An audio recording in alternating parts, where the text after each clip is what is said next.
আরিশা, এদিকে এসো, আমি তোমার সাথে কিছু কথা বলতে চাই। ঢাকার গুলশানের এক বিলাসবহুল ডুপ্লেক্স বাড়ির বিশাল ড্রয়িং রুমে বসেছিলেন দেশের অন্যতম শীর্ষ স্থানীয় ব্যবসায়ী চৌধুরী গ্রুপ অফ ইন্ডাস্ট্রির মালিক জনাব আশরাফ চৌধুরী।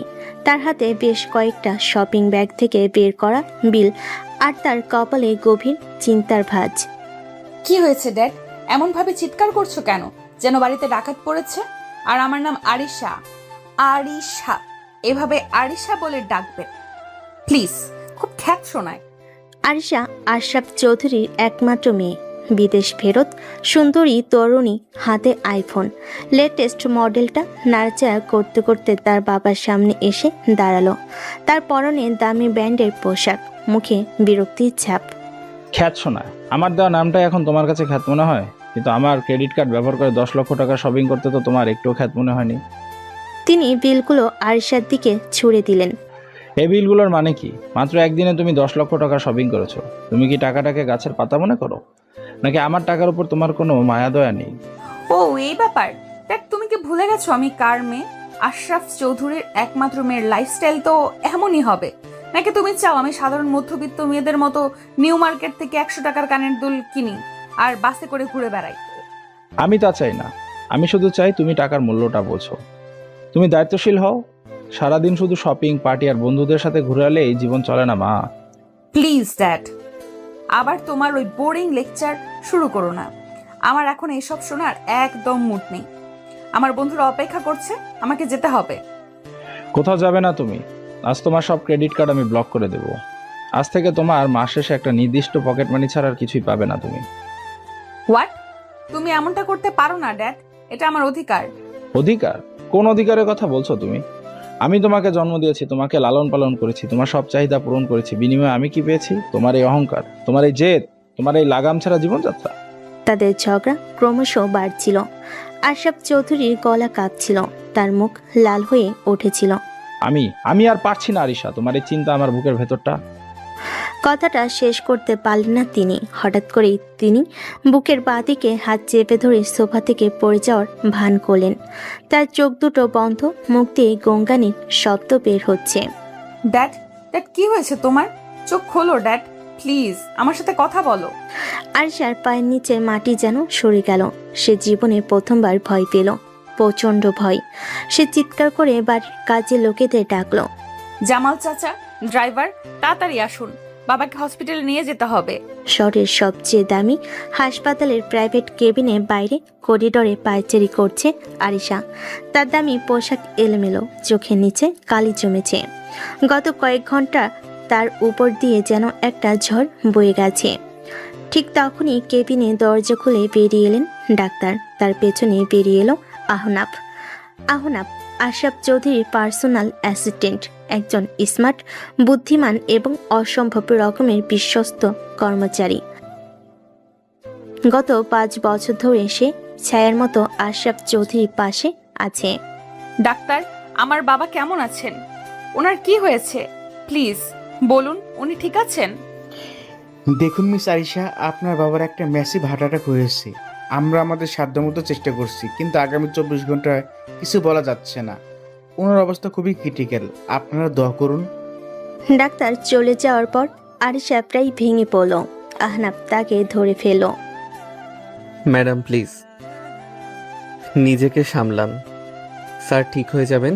আপনাকে এখন শক্ত থাকতে হবে। সব আমার জন্য হয়েছে। আমি বাবার এই অবস্থার জন্য দায়ী। আমি যদি ওনার সাথে ওভাবে ঝগড়া না করতাম। এখন এসব ভেবে লাভ নেই ম্যাডাম। এখন স্যারের সুস্থতাটাই সবচেয়ে বড় কথা। কিছুক্ষণ পর একজন নার্স বেরিয়ে এসে বলল, রোগী আপনাদের সাথে কথা বলতে চান, তবে প্লিজ ওনাকে কোনো রকম উত্তেজিত করবেন না। আরিশা আর আহনাফ দৌড়ে ভেতরে ঢুকলো। আশরাফ চৌধুরী নাকি মুখে অক্সিজেন মাস্ক লাগানো, হাতে স্যালাইন চলছে। তিনি খুব দুর্বলভাবে তাদের দিকে তাকালেন। আরিশা, মা আমার কাছে আয়। বাবা, তুমি ঠিক হয়ে যাবে বাবা, কিচ্ছু হবে না তোমার। আমার সময় হয়তো শেষ হয়ে এসেছে মা। আমি যাওয়ার আগে তোকে একটা নিরাপদ হাতে তুলে দিয়ে যেতে চাই। কি সব বলছো বাবা? তোমার কোথাও যাওয়া হবে না, তুমি আমার সাথেই থাকবে। আহনাফ, বাবা এদিকে এসো। আমার একটা শেষ ইচ্ছা আছে, তুমি কি রাখবে? স্যার আপনি প্লিজ এমন কথা বলবেন না। আপনার যা আদেশ আমি তাই করব। আপনি শুধু সুস্থ হয়ে যান। আমি আমার মেয়েকে তোমার হাতে তুলে দিয়ে যেতে চাই বাবা। তিনি আরিশার হাতটা আহনাফের হাতের উপর রেখে দিলেন। আমি জানি একমাত্র তুমিই পারবে ওকে সামলাতে, একমাত্র তুমিই পারবে ওকে জীবনের বাস্তবতা শেখাতে। প্লিজ বাবা, আমার এই শেষ ইচ্ছাটা তুমি ফেলো না। আমার মেয়েটাকে তুমি বিয়ে করো। এই অপ্রত্যাশিত প্রস্তাবে আরিশা এবং আহনাফ দুজনেই বজ্রহতের মতো স্তব্ধ হয়ে গেল। বাবা, এটা তুমি কি বলছো? আমি আহনাফকে বিয়ে করব? তোমার পার্সোনাল অ্যাসিস্ট্যান্টকে? এটা অসম্ভব। স্যার আপনি প্লিজ শান্ত হন। আপনার শরীরে কিন্তু চাপ পড়ছে। আমার হাতে আর সময় নেই। যদি যদি তোরা আমার এই শেষ ইচ্ছাটা পূরণ না করিস, আমি হয়তো শান্তিতে মরতেও পারবো না।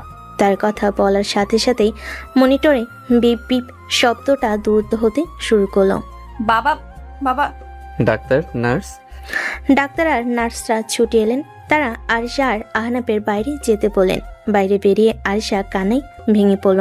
সে কি করবে কিছুই বুঝতে পারছিল না। একদিকে তার বাবার জীবন, আরেকদিকে তার নিজের জীবন। সে আহনাফকে তার বাবার চাকর ছাড়া আর কিছুই মনে করে না। তাকে বিয়ে করার কথা সে স্বপ্নেও ভাবতে পারে না। ম্যাডাম আমি জানি আপনি কি ভাবছেন। আপনি চিন্তা করবেন না। আমি স্যারের সাথে কথা বলবো। উনি সুস্থ হলেই আমি ওনাকে বোঝাবো যে এটা। আর যদি বাবা সুস্থ না হন? তার কণ্ঠস্বর ছিল তীব্র, ধারালো। সে আহনাফের দিকে এমনভাবে তাকালো যেন তার সব রাগের কারণ এই আহনাফই। শোনো, আমি তোমাকে বিয়ে করতে রাজি, কিন্তু আমার কয়েকটা শর্ত আছে। শর্ত?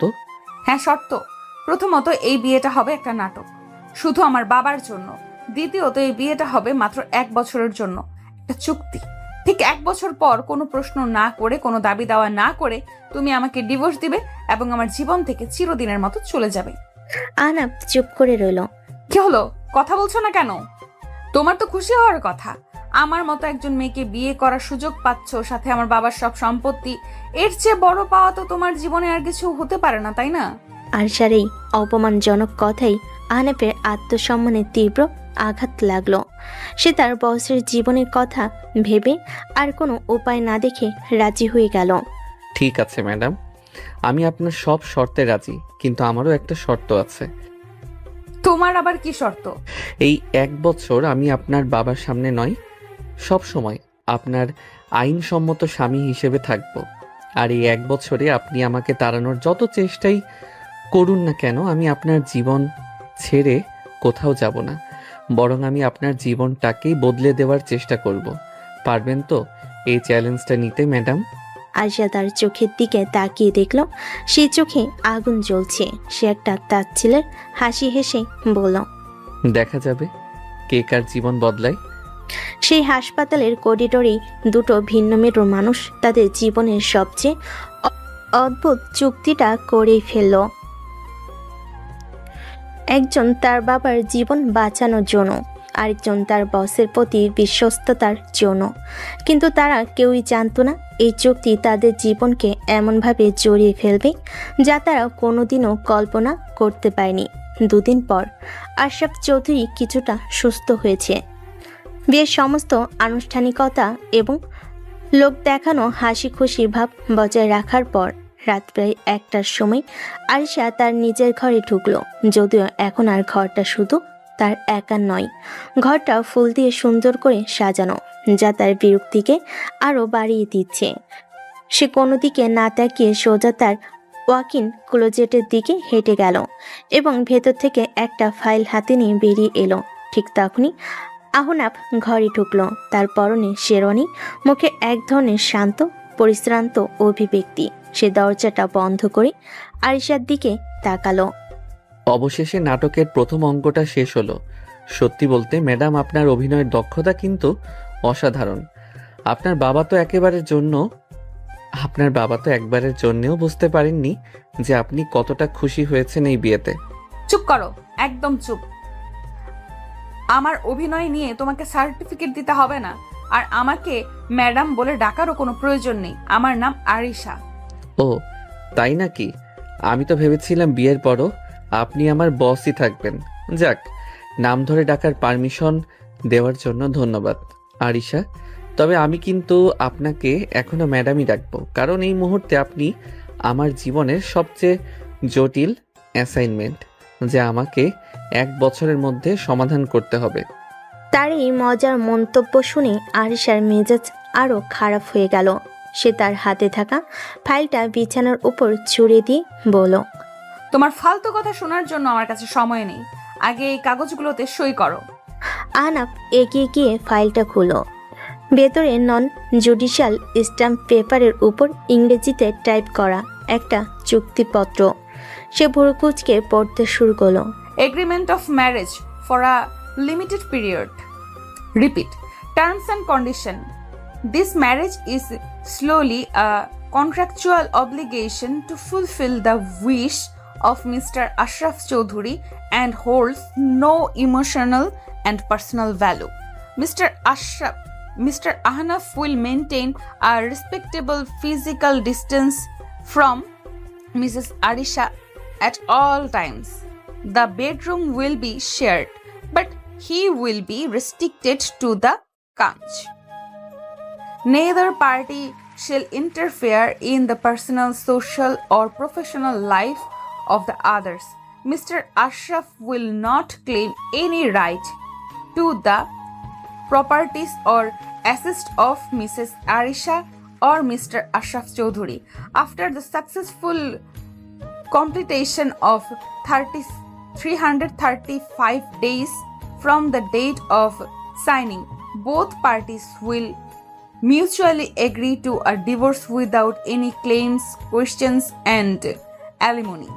চুক্তিপত্রটা পড়া শেষ করে আহনাফ মুখ তুলে হাসল, এমন এক হাসি যা আরিশার অহংকারে গিয়ে বিতল। হাসছো কেন? আমার কথাগুলো কি তোমার কাছে জোক মনে হচ্ছে? জোক না, তবে বেশ ইন্টারেস্টিং মনে হচ্ছে, বিশেষ করে এই 2 নম্বর পয়েন্টটা, he will be restricted to the coach.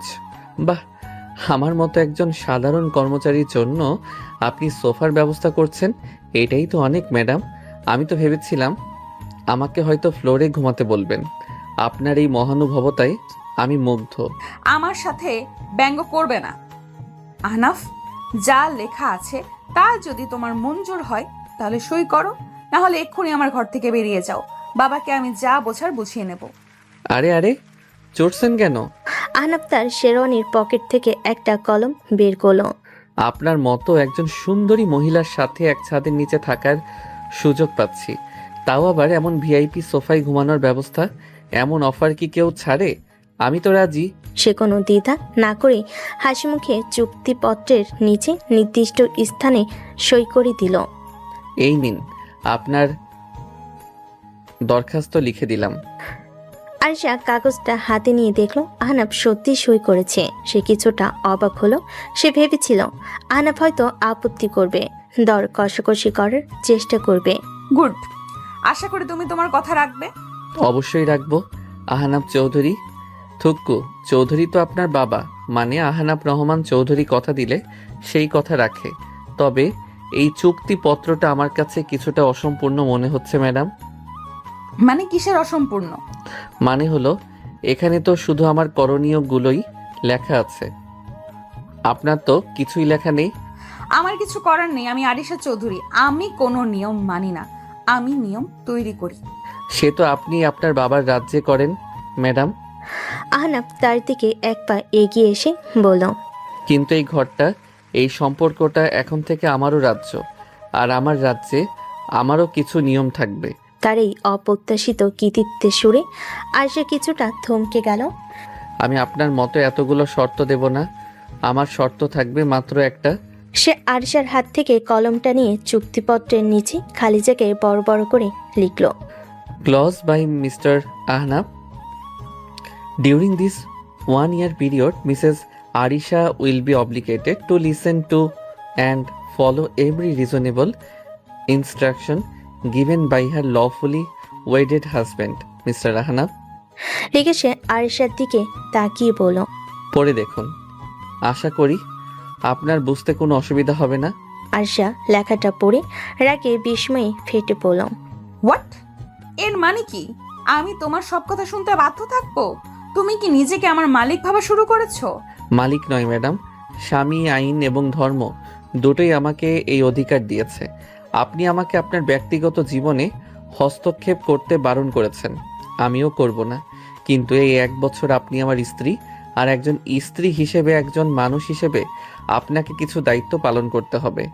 আপনাকে জীবনের সেই বাস্তবতাগুলো শিখতে হবে যা আপনার বাবা আপনাকে শেখাতে পারেননি, আর সেই শিক্ষাটা আমি আপনাকে দেব। আমি এই শর্ত মানি না, এটা একটা অযৌক্তিক শর্ত। তাহলে আমিও আপনার কোনো শর্ত মানি না। আপনি যদি আমার স্ত্রী হিসেবে আমার কথা শোনার সামান্য সম্মানটুকু না রাখতে পারেন, তাহলে আমিও আপনার স্বামী হিসেবে সোফায় ঘুমানোর কোনো কারণ দেখি না। এখন সিদ্ধান্ত আপনার ম্যাডাম। হয় আপনি আমার এই একটা শর্ত মেনে নেবেন, আর আমি আপনার 5টা শর্ত অক্ষরে অক্ষরে পালন করব, অথবা আপনি কিছুই মানবেন না, আমিও কিছুই মানব না। সেক্ষেত্রে এই বাসর রাতটা হয়তো আপনার জন্য খুব একটা সুখকর হবে না। আহনাফের এই সরাসরি বুদ্ধিদীপ্ত এবং প্রচ্ছন্ন হুমকির সামনে আরিশা বাকরুদ্ধ হয়ে গেল। সে বুঝতে পারছিল যে ছেলেটাকে সে তার বাবা নিরীহ অনুগত চাকর ভেবেছিল, সে আসলে ততটাও নিরীহ নয়। তার ভেতরও একটা জেদি, বুদ্ধিমান এবং কৃতিত্ব পরায়ণ সত্তা লুকিয়ে আছে। সে আগে গজরাতে গজরাতে কলমটা প্রায় ছিনিয়ে নিল। তারপর আহনাফের লেখা সত্যটার নিচে কাপা কাপা হাতে সই করে দিল। গুড গার্ল, তাহলে আমাদের চুক্তিটা আজ থেকে আনুষ্ঠানিকভাবে শুরু হলো। আপনার জন্য শুভকামনা রইল ম্যাডাম, কারণ আগামী 365 দিন আপনার জন্য খুব একটা সহজ হবে না। এই বলে সে তার শেরওয়ানিটা খুলতে খুলতে ওয়াশরুমের দিকে এগিয়ে গেল। আমি ফ্রেশ হয়ে আসছি, আপনি বরং আপনার জন্য বিছানাটা আর আমার জন্য সোফাটা গুছিয়ে ফেলুন। আমাদের চুক্তির প্রথম নিয়মটা তো আজ রাত থেকেই পালন করতে হবে, তাই না? আরিশা তার যাওয়ার পথের দিকে তাকিয়ে রইল। তার মনে হচ্ছিল সে স্বেচ্ছায় এক বাঘের খাঁচায় ঢুকে পড়েছে। সে ভেবেছিল আহনাফকে নাচাবে, কিন্তু এখন তার মনে হচ্ছে খেলাটা হয়তো উল্টো শুরু হয়ে গেছে। পরের দিন সকালে আরিশার ঘুম ভাঙল তার ফোনের অ্যালার্মের শব্দে নয়, বরং পেটের ভেতর চলতে থাকা ইঁদুর দৌড়ের কারণে। প্রচণ্ড কফি নেশা পেয়েছে তার। বিদেশে থাকার অভ্যাস, সকালের প্রথম ভোরে তার একমগ করা ব্ল্যাক কফি না হলে চলে না। কোথায় গেল? সকাল সকাল পালিয়েছে নাকি? এক রাতের শাসনেই ভয় পেয়ে গেছে। ভীতু একটা। সে ফ্রেশ হয়ে তার দামি সিল্কের নাইট গাউন পরে ঘর থেকে বেরিয়ে রান্নাঘরের দিকে গেল। তাদের বাড়ির প্রধান রাঁধুনি রহিমা খালা সাধারণত এই সময়েই তার জন্য কফি বানিয়ে রাখেন, কিন্তু রান্নাঘরে ঢুকে সে অবাক হয়ে গেল। রহিমা খালা, রহিমা খালা, কোথায় তুমি? আমার কফিটা দিয়ে যাও। সে কয়েকবার ডাকার পর যখন কোনো সাড়া পেল না, তখন সে বিরক্ত হয়ে বাড়ির ম্যানেজারের নম্বরে ফোন দিল। জামাল চাচা, বাড়ির সব কাজের লোক কোথায়? কেউ তো নেই, আর আমার কফি কে বানিয়ে দেবে? ম্যাডাম, আসলে বড় স্যার ফোন করেছিল, বলছেন বাড়ির সবাই কলেজের লোককে আজ থেকে 1 সপ্তাহের জন্য ছুটি দিয়ে দিতে। হোয়াট? ছুটি কেন? বাবার কি মাথা খারাপ হয়ে গেছে? তাহলে বাড়ির কাজ কে করবে, আর আমার দেখাশোনা কে করবে? ম্যাডাম, আহনাফ স্যার তো আছেন, বড় স্যার বলেছেন উনি নাকি আপনার সব দেখাশোনা করবেন। ফোনটা কেটে দিল আরিশা। রাগে তার শরীর জ্বলে যাচ্ছে। সে বুঝতে পারছিল এটা তার বাবারই কোনো নতুন চাল, আর এই চালের পেছনে মস্তিষ্কটা যে আহনাফের, সেটাও সে আজ করতে পারছিল। আহনাফ, আহনাফ কোথায় তুমি? সে চিৎকার করতে করতে পুরো বাড়ি খুঁজছিল। ঠিক তখনই দেখলো আহনাফ জগিংয়ের পোশাক পরে কানে হেডফোন লাগিয়ে ব্যায়াম করতে করতে বাড়ির বাগানের দিক থেকে আসছে। Good morning madam. এত সকালে আমার নাম ধরে এমনভাবে ডাকাডাকি করছেন যে মনে হচ্ছে বাড়িতে আগুন লেগেছে। কোনো সমস্যা? সমস্যা? তুমি জিজ্ঞেস করছো কোনো সমস্যা কিনা? আরিশা তার সামনে এসে দাঁড়ালো। বাড়ির সব কাজের লোককে ছুটি দিয়েছে কেন?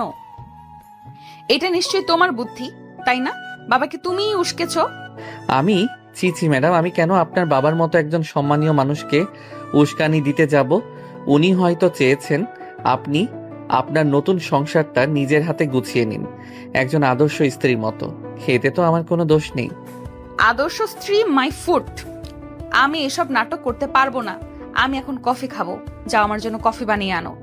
সরি ম্যাডাম, এটা তো আমাদের চুক্তির বাইরে। চুক্তিতে লেখা আছে আমি আপনার ব্যক্তিগত জীবনে হস্তক্ষেপ করব না, আর কফি বানানোটা তো আপনার খুবই ব্যক্তিগত একটা ব্যাপার। তাছাড়া আমার শর্ত অনুযায়ী আপনাকে আমার কথা শুনতে হবে। আর আমার প্রথম নির্দেশ হলো, আজ থেকে আপনি আপনার নিজের কাজগুলো নিজেই করার চেষ্টা করবেন। চলুন, শুরুটা কফি দিয়েই করা যাক। আমি পারবো না। চেষ্টা তো করুন। আপনার মতো ব্রিলিয়েন্ট মেয়ের কাছে এক কাপ কফি বানানো তো কোনো ব্যাপারই না, নাকি আমি ভুল বললাম? আরশার আগে গজরাতে গজরাতে রান্নাঘরে ঢুকলো। সে ইউটিউবে how to make black coffee লিখে সার্চ দিয়ে আনাড়ির মতো কাজ শুরু করলো। কফি বিনসের বদলে সে ভুলে চায়ের পাতা মিশিয়ে দিল, পানির জায়গায় দুধ ঢেলে দিল, আর চিনি বয়ম খুলতে গিয়ে অর্ধেক চিনি মেঝেতে ফেলে দিল। আহনাফ দরজায় হেলান দিয়ে দাঁড়িয়ে হাতে একটা আপেল খেতে খেতে পুরো দৃশ্যটা উপভোগ করছিল আর মিটিমিটি হাসছিল। বাহ, কি দৃশ্য! চৌধুরী গ্রুপের ভবিষ্যৎ উত্তরাধিকারী আজ রান্নাঘরে যুদ্ধ করছেন। আজকের এই ঐতিহাসিক মুহূর্তটা তো ছবি তুলে ফ্রেমে বাঁধিয়ে রাখা উচিত। আপনার বাবা দেখলে খুব খুশি হতেন। তুমি যদি এখন এখান থেকে না যাও, তাহলে তোমার মাথার উপরে আমি এই গরম পানিটা ঢেলে দিব। অবশেষে অনেক যুদ্ধ করার পর সে মেশিনে সবকিছু সেট করে বাটনটা অন করলো, কিন্তু মেশিনের ভেতর থেকে অদ্ভুত ঘরঘরে একটা শব্দ, কফির বদলে একটা কালো পোড়া গন্ধযুক্ত তরল পদার্থ বেরিয়ে আসতে লাগলো। আরিশা হতাশ হয়ে বিরক্ত হয়ে রান্নাঘরের স্ল্যাবের উপর রাখা একটা খালি মগ তুলে নিয়ে আহনাফের দিকে ছুঁড়ে মারার জন্য হাত তুলল, আমি আর পারছি না। কিন্তু মগটা তার হাত থেকে বের হওয়ার আগে আহনাফ ঝড়ে বেঁকে তার কাছে এসে তার হাতটা ধরে ফেল। না ম্যাডাম, এত সহজে হার মানলে তো চলবে না। তার স্পর্শে আরিশার শরীরটা মুহূর্তে কেঁপে উঠল। সে দ্রুত তার হাতটা ছাড়িয়ে নিল। জিনিসপত্র নষ্ট করা ভালো না ম্যাডাম, রাগ করে নিজের ক্ষতি করাটা বোকামি। আর তাছাড়া এই মগগুলো তো আপনার বাবার টাকা দিয়ে কেনা, তাই না? নিজের বাবার টাকা এভাবে নষ্ট করা কি ঠিক? আরিশা কোনো উত্তর দিতে পারল না। সে হতাশ হয়ে একটা চেয়ারে বসে পড়ল। যেই মেয়ে সামান্য এক কাপ কফিও ঠিক মতো বানাতে পারে না, সে নাকি আমাকে 1 বছরের মধ্যে তার জীবন থেকে তাড়িয়ে ছাড়বে। আপনার এই আত্মবিশ্বাসটা সত্যি প্রশংসার যোগ্য ম্যাডাম। তার এই ব্যঙ্গাত্মক প্রশংসায় আরিশার চোখে জল চলে এলো। সে জীবনের প্রথমবার নিজের উপর এতটা অসহায় বোধ করছিল। আহনাফ তার এই অবস্থা দেখে আর মজা করলো না। সে নিজে কফি মেকারটা পরিষ্কার করলো এবং কয়েক মিনিটের মধ্যেই দুটো ধোয়া ওঠা ব্ল্যাক কফির মগ তৈরি করলো। একটা মগ আরিশার সামনে রেখে বলল, নিন, খেয়ে নিন। আর হ্যাঁ, আজ থেকে প্রতিদিন সকালে 1 ঘন্টা করে আপনার রান্না শেখার ক্লাস হবে, আর আপনার টিচার হব আমি। এটাও কিন্তু আমার সেই শর্তেরই অংশ। ম্যাডাম, আমার কথা তো আপনাকে শুনতেই হবে। আরিশা কোনো কথা না বলে চুপচাপ কফির মগে চুমুক দিল। কফিটা হয়তো একটু বেশি তেতো ছিল, কিন্তু সেই মুহূর্তে আহনাফের বানিয়ে দেওয়া ওই কফিটাই তার কাছে অমৃতের মতো মনে হচ্ছিল। সে বুঝতে পারছিল এই ছেলের সাথে লড়াইটা তার জন্য খুব একটা সহজ হবে না। সেদিন বিকেলে আরিশা যখন তার ঘরে বসে রাগে গজাতে গজাতে অনলাইন শপিং সাইটে তার বাতিল হয়ে যাওয়া ক্রেডিট কার্ডগুলো চেষ্টা করছিল, তখন আহনাফ বাড়ির পেছনে লনে গেল।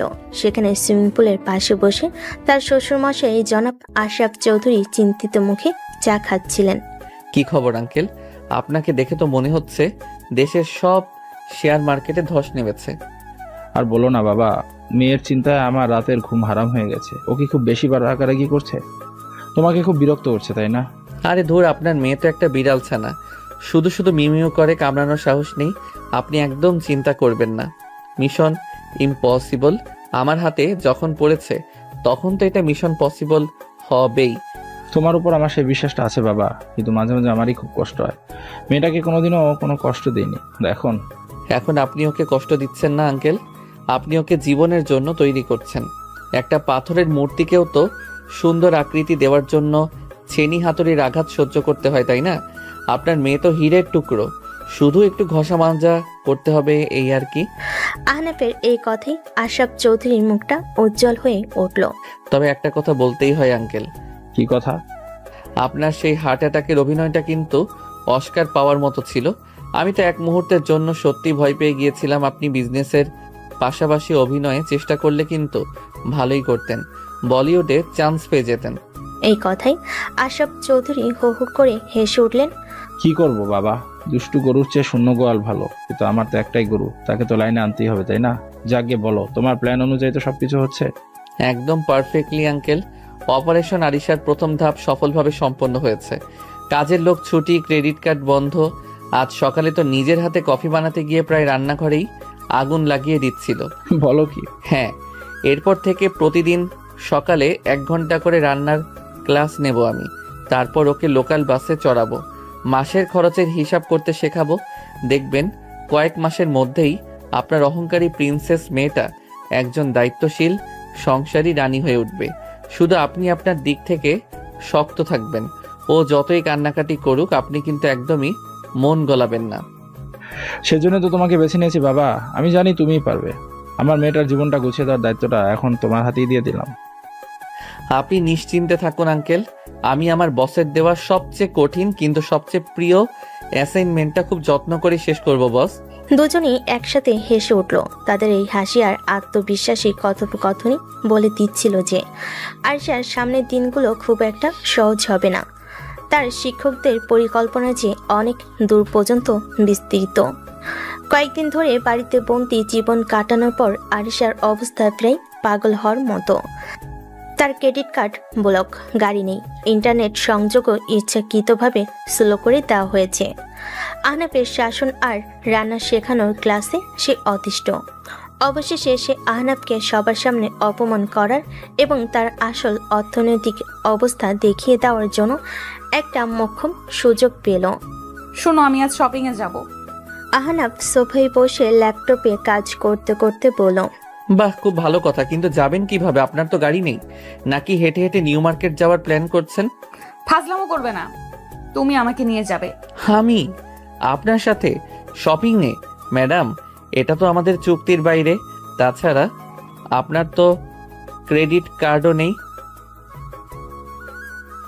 শপিং করবেন কিভাবে? নাকি উইন্ডো শপিং এর নতুন ট্রেন্ড চালু করতে যাচ্ছেন?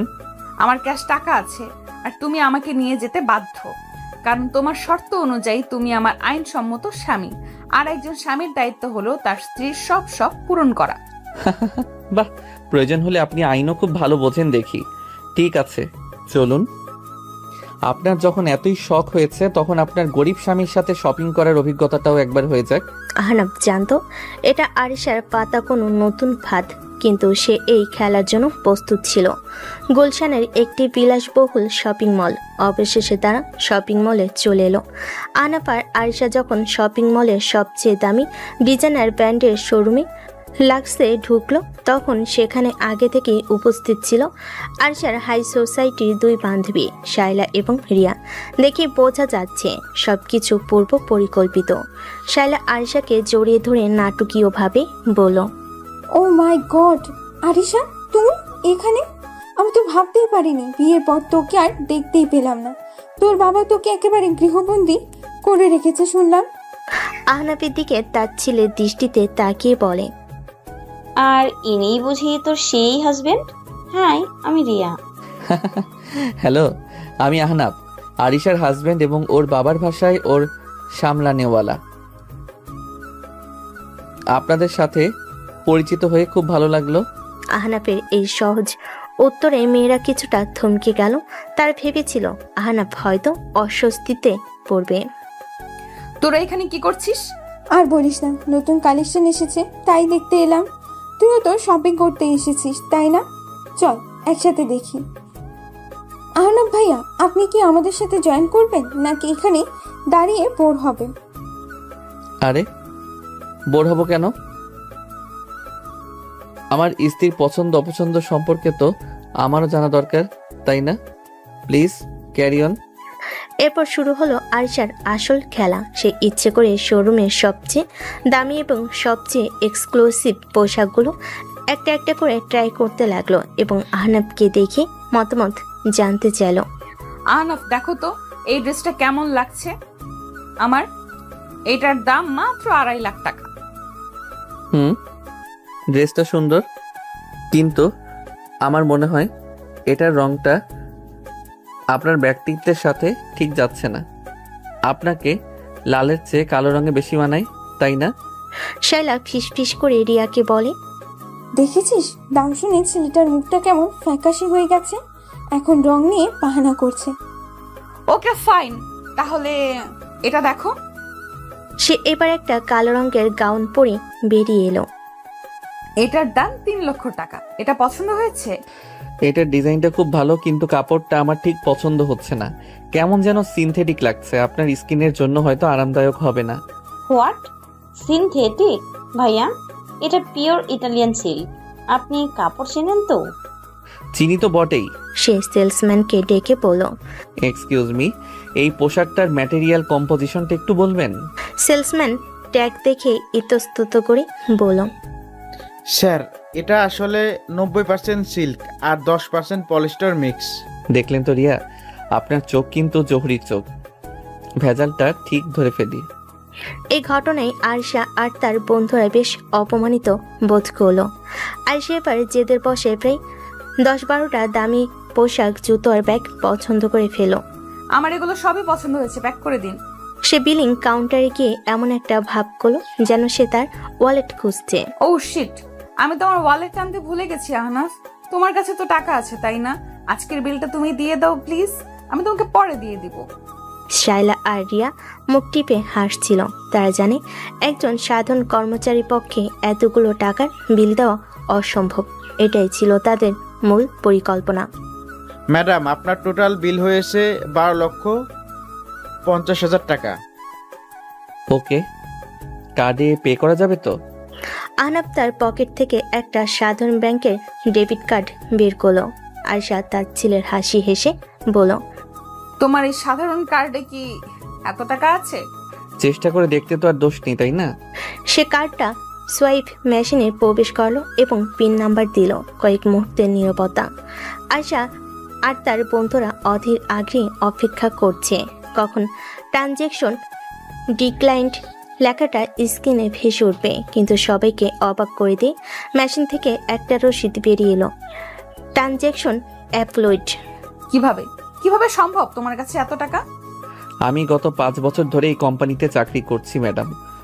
সৎভাবে কাজ করলে টাকা কিছু জমানোই যায়, আর বাকিটা আজকের দিনের জন্য আমি অফিস থেকে আমার বেতনের 6 মাসের অগ্রিম নিয়ে রেখেছিলাম। সে আয়েশার দিকে ঝুঁকে এসে ফিস ফিস করে বলল, কারণ আমি জানতাম আপনি আজ আমাকে অপমান করার জন্য কোনো না কোনো পরিকল্পনা করবেনই। আপনার মতো একজন জিনিয়াসকে সামলানোর জন্য তো একটু বাড়তি প্রস্তুতি রাখতেই হয়, তাই না? আয়েশা আর তার বন্ধুদের মুখটা দেখার মতো হয়ে গিয়েছিল। তাদের সমস্ত পরিকল্পনা এক মুহূর্তে ধুলোয় মিশে গেছে। আহনাফ শপিং ব্যাগগুলো হাতে নিয়ে শোরুম থেকে বেরিয়ে যাওয়ার জন্য পা বাড়ালো। চলুন ম্যাডাম, আপনার শপিং তো শেষ, এখন আমার পালা। সে আয়েশাকে প্রায় টেনে নিয়ে শপিং মল থেকে বেরিয়ে সোজা উল্টো দিকে ফুটপাতে গেল। সেখানে রাস্তার পাশে হকাররা সস্তা টি শার্ট বিক্রি করছিল। আহনাফ সেখান থেকে দুটো সাধারণ সাদা রঙের টি শার্ট কিনল। দাম মাত্র 300 টাকা। দুটো টি শার্ট আয়েশার দামি পোশাকের ব্যাগের পাশে ধরে বলল, দেখুন ম্যাডাম, আপনার এই 12 লক্ষ টাকার পোশাকের পাশে আমার এই 300 টাকার টি শার্ট। কিন্তু সত্যি বলতে আমার কেন জানি মনে হচ্ছে আপনার ওই দামি পোশাকগুলোর চেয়ে আমার এই সস্তা টি শার্টের সম্মান অনেক বেশি। সে একটা টি শার্ট আয়েশার দিকে এগিয়ে দিয়ে বলল, এটা আপনার জন্য। মাঝে মাঝে খুব সাধারণ পোশাক পরেও অসাধারণ মানুষ হওয়া যায়, চেষ্টা করে দেখবেন। এই বলে সে আয়েশাকে সেখানে একা দাঁড় করিয়ে রেখে গাড়ির জন্য এগিয়ে গেল। আয়েশা হতবাক হয়ে একবার তার হাতে সস্তা টি শার্টটার দিকে, আরেকবার আহনাফের চলে যাওয়ার পথের দিকে তাকিয়ে রইল। আর জীবনে প্রথমবার সে এমন একজন পুরুষের সামনে দাঁড়িয়ে আছে যাকে সে তার টাকা বা স্ট্যাটাস দিয়ে হারাতে পারেনি। আজ প্রথমবার তার মনে হলো আত্মসম্মানবোধ জিনিসটা হয়তো টাকার চেয়েও অনেক বেশি দামি। এই ঘটনাটি তার অহংকারের দেওয়ালে প্রথমবার এক শক্তিশালী আঘাত হানল। শপিং মলের ঘটনার পর থেকে আয়েশা প্রায় কথাই বন্ধ করে দিয়েছে আহনাফের সাথে। তার অহংকারে এমন এক আঘাত এর আগে কেউ কখনো করেনি। সে ভেবেছিল আহনাফকে সে টাকার জোরে হারিয়ে দেবে, কিন্তু খেলাটা উল্টো হয়ে গেছে। আহনাফের আত্মসম্মান আর বুদ্ধির কাছে সে হেরে গেছে। এই নীরবতাই ছিল তার প্রতিবাদের ভাষা। পরের দিন সকালে, কি হলো ম্যাডাম, সকাল থেকে আপনার মুখটা এমন পাউরুটির মতো ফুলে আছে কেন? মৌনব্রত পালন করছেন নাকি? ভালোই তো, বাড়ির পরিবেশটা অন্তত শান্ত থাকবে। সকালে নাস্তার টেবিলে বসে আহনাব কথাগুলো বলল। আরিশা তার দিকে না তাকিয়ে নাস্তা করছিল। ও বুঝেছি, কালকের সেই 300 টাকার টি শার্টের শোকটা আপনি এখনো কাটিয়ে উঠতে পারেননি, তাই না? আরে ওটা তো আমি মজা করে দিয়েছিলাম। আপনি চাইলে ওটা দিয়ে রান্নাঘরের ঝুলও পরিষ্কার করতে পারেন, আমার কোনো আপত্তি নেই। আমার সাথে কথা বলার চেষ্টা করবে না। আর আমার পার্সোনাল বিষয়ে তো একদমই না। তোমার এই সস্তা উপহার তোমার কাছেই রাখো, আমার ওটার কোনো প্রয়োজন নেই। প্রয়োজন তো এখন অনেক কিছুরই পড়বে ম্যাডাম। আহনাব খুব শান্তভাবে একটা খাম আরিশার দিকে এগিয়ে দিল। এই নিন, এটা আপনার এই মাসের পকেট মানি। Pocket money? এর মানে কি? আমার টাকার জন্য তোমার কাছে হাত পাততে হবে নাকি? হাত পাততে হবে না, তবে আমার দেওয়া নিয়মেই চলতে হবে। আপনার বাবা অর্থাৎ আমার শ্রদ্ধেয় শ্বশুর মশাই আপনার সমস্ত ক্রেডিট কার্ড এবং ব্যাংক অ্যাকাউন্ট সাময়িকভাবে ব্লক করে দিয়েছেন। হোয়াট? এটা অসম্ভব। বাবা এমনটা করতে পারে না। নিশ্চয়ই এটা তোমারই কোনো নতুন চাল। আপনি চাইলে আপনার বাবাকে ফোন করে জিজ্ঞেস করতে পারেন, তবে উনি হয়তো আপনার ফোন ধরবেন না, কারণ উনি এখন কোম্পানির একটা জরুরি মিটিংয়ের জন্য গাজীপুর গেছেন। আর যাওয়ার আগে আপনার আর্থিক এবং মানসিক স্বাস্থ্যের সম্পূর্ণ দায়িত্বটা তিনি আমার উপরই দিয়ে গেছেন। আরিশা দ্রুত তার বাবাকে ফোন করলো, কিন্তু ফোনটা বন্ধ পেল। সে বুঝতে পারলো সে পুরোপুরি আহনাবের পাতা ফাতে আটকে গেছে। খামটা খুলে এর মধ্যে কত টাকা আছে? বেশি না, মাত্র 15,000 টাকা। 15,000? তুমি কি আমার সাথে মজা করছো? আমার তো এক বেলার কফির বিলই এর চেয়ে বেশি আছে। এই টাকা দিয়ে আমি পুরো মাস চলবো কিভাবে? যেভাবে এই দেশের লক্ষ লক্ষ মধ্যবিত্ত পরিবারের মেয়েরা চলে ঠিক সেভাবেই এখন থেকে আপনাকে খরচের হিসাব করে চলতে হবে ম্যাডাম। কোনটা প্রয়োজন আর কোনটা বিলাসিতা তার পার্থক্যটা শিখতে হবে, এটাই বাস্তবতা। Welcome to the Real world. Arisha রাগে অপমানে খামটা প্রায় ছুঁড়েই ফেলে দিচ্ছিল, কিন্তু পরক্ষণেই তার মনে হলো এই মুহূর্তে এই টাকাটাই তার একমাত্র সম্বল। সে কোনো কথা না বলে খামটা নিয়ে হনন করে তার ঘরে চলে গেল। পরের দিন সকালে আরিশা তার ভার্সিটির বন্ধুদের সাথে দেখা করার জন্য তৈরি হলো।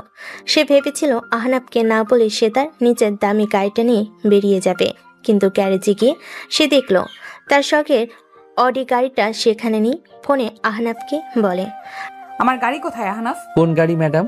ও, ওই খেলনাটার কথা বলছেন? ওটা তো আমি সার্ভিসিংয়ে পাঠিয়ে দিয়েছি। গাড়ির স্বাস্থ্যেরও তো যত্ন নিতে হয়, তাই না? মিথ্যা কথা বলবে না। আমি জানি তুমি ইচ্ছে করে এটা করেছো। এখন আমি আমার বন্ধুদের সাথে দেখা করতে যাব কিভাবে? কেন? যাওয়ার তো অনেক উপায় আছে। উবার আছে, সিএনজি আছে, অথবা আপনি চাইলে আমার মতো সাধারণ মানুষের বাহনও ব্যবহার করতে পারেন। মানে? ফোনটা কেটে দিল আহনাব। আয়েশার আগে গজরাতে লাগলো। সে প্রথমে ভাবলো সে যাবেই না, কিন্তু বন্ধুদের কাছে ছোট হয়ে যাওয়ার ভয়ে সে শেষ পর্যন্ত বাসে যাওয়ার সিদ্ধান্ত নিল। আয়েশা যখন তার জীবনে প্রথমবার একটা বাস স্টপে এসে দাঁড়ালো, তখন তার অবস্থা দেখার মতো। তার পরনে দামি পোশাক, চোখে সানগ্লাস, হাতে গুচির ব্যাগ, আর তার চারপাশে সাধারণ মানুষের ভিড়, ঠেলাঠেলি আর হট্টগোল। বিবি করে বলে, ছি, কি নোংরা জায়গা! মানুষজন কেমন করে তাকিয়ে আছে। আর বাসগুলো দেখতে কি ভয়ঙ্কর, মনে হচ্ছে এক্ষুনি ভেঙে পড়বে। কিছুক্ষণ পর একটা বাস এসে থামতে পেছনে মানুষের ধাক্কায় সে প্রায় পড়ে যাচ্ছিল। সে কোনো মতে নিজেকে সামলে প্যারে দৌড়ে বাসের লেডিস সিটে গিয়ে বসলো, কিন্তু তার দুর্ভোগের তখনও অনেক বাকি। বাসের কন্ডাক্টর বলে, এই যে আপা, ভাড়াটা দেন। কত ভাড়া? 15 টাকা। আর সে তার পার্স খুলে দেখলো তার কাছে সবচেয়ে ছোট নোটটাই হলো 500 টাকার। সে নোটটা এগিয়ে দিতেই কন্ডাক্টর এমনভাবে তাকালো যেন সে কোনো ভিন গ্রহের প্রাণী দেখছে। ভাঙটি টাকা নাই আপা, নামেন। 15 টাকার লগে 500 টাকা নিয়ে বাসে উঠছে নবাবের বেটি। এই কথায় বাসের অনেকেই তার দিকে তাকিয়ে হাসাহাসি করতে লাগলো। আর সে অপমানে লজ্জায় পেয়ে কেঁদেই ফেলছিল। সে যখন বাস থেকে নামতে যাবে ঠিক তখনই তার পাশের সিটে বসা এক ভার্সিটির মেয়ে তার ভাড়াটা দিয়ে দিল। বাকি রাস্তাটা সে চুপ করে বসে রইল। মানুষের ধাক্কা, কন্ট্রাক্টরের চিৎকার, হকারের হাঁক ডাক, সবকিছুই তার কাছে অসহ্য মনে হচ্ছিল। সে বুঝতে পারছিল যে জীবনটাকে সে এতদিন ধরে স্বাভাবিক ভেবে এসেছে, সেই জীবনের বাইরেও বিশাল একটা জগৎ আছে, যে জগৎটা অনেক বেশি কঠিন, অনেক বেশি বাস্তব। আর সে যখন ফাইনালমেন্টে তাদের বন্ধুদের সাথে দেখা করার জন্য সেই রেস্টুরেন্টে পৌঁছালো, তখন তার অবস্থা একেবারে বিধ্বস্ত। কি রে আরিশা, তোর এই অবস্থা কেন? চুল এলোমেলো, ড্রেস কুঁচকে গেছে। তুই কি কোনো ঝড়ের মধ্যে দিয়ে এলি নাকি? এর চেয়ে বড় ঝড়ের মধ্যেই ছিলাম। সে তাদের কাছে বাচ্চানির ভয়ঙ্কর অভিজ্ঞতাটা বর্ণনা করলো। সব শুনে তার বন্ধুরা হাসিতে ফেটে পড়ল। Oh my god, I can't believe it. তুই লোকাল বাসে চড়েছিস? এটা তো বছরের সেরা জোকস। তোর ওই চাকর হাজবেন্ডটা তো তোকে ভালোই শিক্ষা দিচ্ছে দেখছি। বাদ দে তো এসব। শোন, আমরা ঠিক করেছি সামনের মাসেই আমরা ইউরোপ ট্যুরে যাব। তুইও কিন্তু আমাদের সাথে যাচ্ছিস। তোর হাজবেন্ডকে বলবি যেন তোকে পারমিশন দিয়ে দেয়। Europe tour?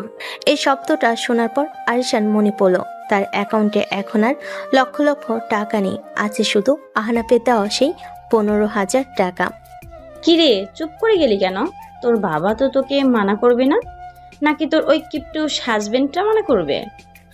বন্ধুদের এই খোঁচাতে আরিশার খুব খারাপ লাগলো। সে বুঝতে পারছিল সে আর আগের মতো নেই, তার জীবনটা এখন আর তার নিজের নিয়ন্ত্রণে নেই। আমি পরে জানাবো। সেই রাতে বাসায় ফেরার পর আহনাফ তাকে দেখে বুঝতে পারল তার উপর দিয়ে আজ অনেক বড় একটা ঝড় বয়ে গেছে। কি হলো ম্যাডাম, আপনার মুখটা আজ এত শুকনো লাগছে কেন? রোমাঞ্চকর বাস জার্নিটা কি খুব একটা সুখকর হয়নি? আরিশা কোনো উত্তর দিল না। সে চুপচাপ তার ঘরে গিয়ে দরজা বন্ধ করে দিল। আহনাফ দেখল তার চোখের কোণায় জল চিকচিক করছে। আহনাফের ঠোঁটের কোণে এক চিলতে হাসি ফুটে উঠল। সে জানতো তার শিক্ষা দেওয়ার প্রক্রিয়াটাই ঠিক পথেই এগোচ্ছিল। আরিশার অহংকারের দেওয়ালে ফাটল ধরতে শুরু করেছে। আজ হয়তো সে কষ্ট পাচ্ছে, কিন্তু এই কষ্টই তাকে একদিন একজন উন্নত বাস্তববাদী মানুষ হিসাবে গড়ে তুলবে। এভাবেই কিছুদিন কেটে গেল। লোকাল বাসের সেই ভয়ঙ্কর অভিজ্ঞতার পর থেকে আরিশা প্রায় ঘর থেকে বের হয় না। তার বন্ধুদের ইউরোপ ট্যুরের প্রস্তাবেও সে না করে দিয়েছে, কারণ সে জানে তার কাছে এখন এত টাকা নেই।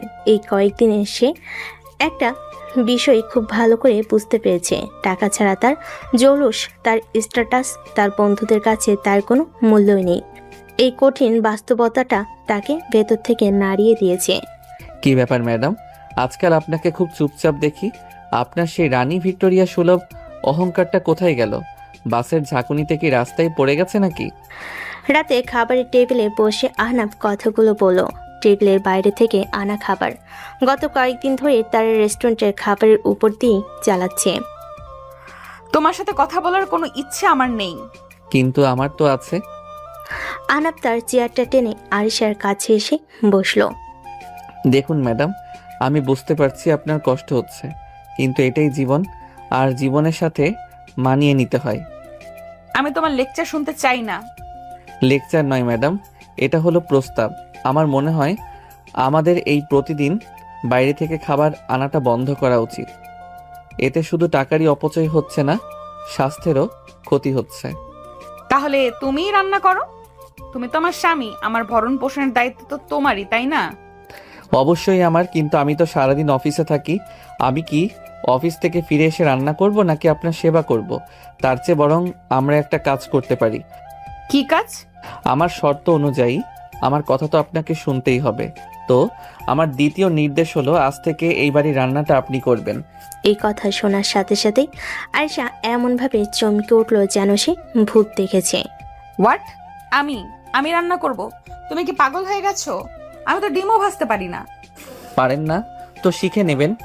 ইউটিউব আছে, গুগল আছে, আজকালকার যুগে রান্না শেখা কোনো ব্যাপারই না। তাছাড়া আমি তো আছি আপনাকে গাইড করার জন্য। আমার রান্না কিন্তু আপনার বাবারও খুব পছন্দ। অসম্ভব, আমি পারবো না। এর চেয়ে আমি না খেয়ে থাকবো। ঠিক আছে, আপনার মর্জি। আপনি যদি না খেয়ে থাকতে পারেন আমার কোনো আপত্তি নেই, কিন্তু বাইরে থেকে আর কোনো খাবার এই বাড়িতে ঢুকবে না। আর হ্যাঁ, ফ্রিজে যা যা আছে সেগুলো কিন্তু আজ রাতেই শেষ হয়ে যাবে। কাল সকাল থেকে আপনাকে উপোস করেই থাকতে হবে। এই বলে সে খাওয়া শেষ করে উঠে গেল। আয়েশা স্তব্ধ হয়ে বসে রইল। সে জানতো আহনাফ যা বলে তাই করে। তার মানে কাল থেকে সত্যি না খেয়ে থাকতে হবে আমার? পরের দিন দুপুর, ক্ষুধার জ্বালায় আয়েশার পেট চোচো করছে। সকাল থেকে সে শুধু পানি খেয়েই আছে। আহনাফ অফিসে যাওয়ার আগে তাকে ফ্রিজ খুলে দেখিয়ে দিয়ে গেছে। সেখানে কাঁচা সবজি, ডিম আর আটা ছাড়া আর কিছুই নেই। কি অসভ্য, কি নির্দয় একটা লোক! একটা মানুষকে কেউ এভাবে কষ্ট দিতে পারে? আমাকে রান্না করতে হবে? আমি আরিশা চৌধুরী রান্না করব? ইম্পসিবল।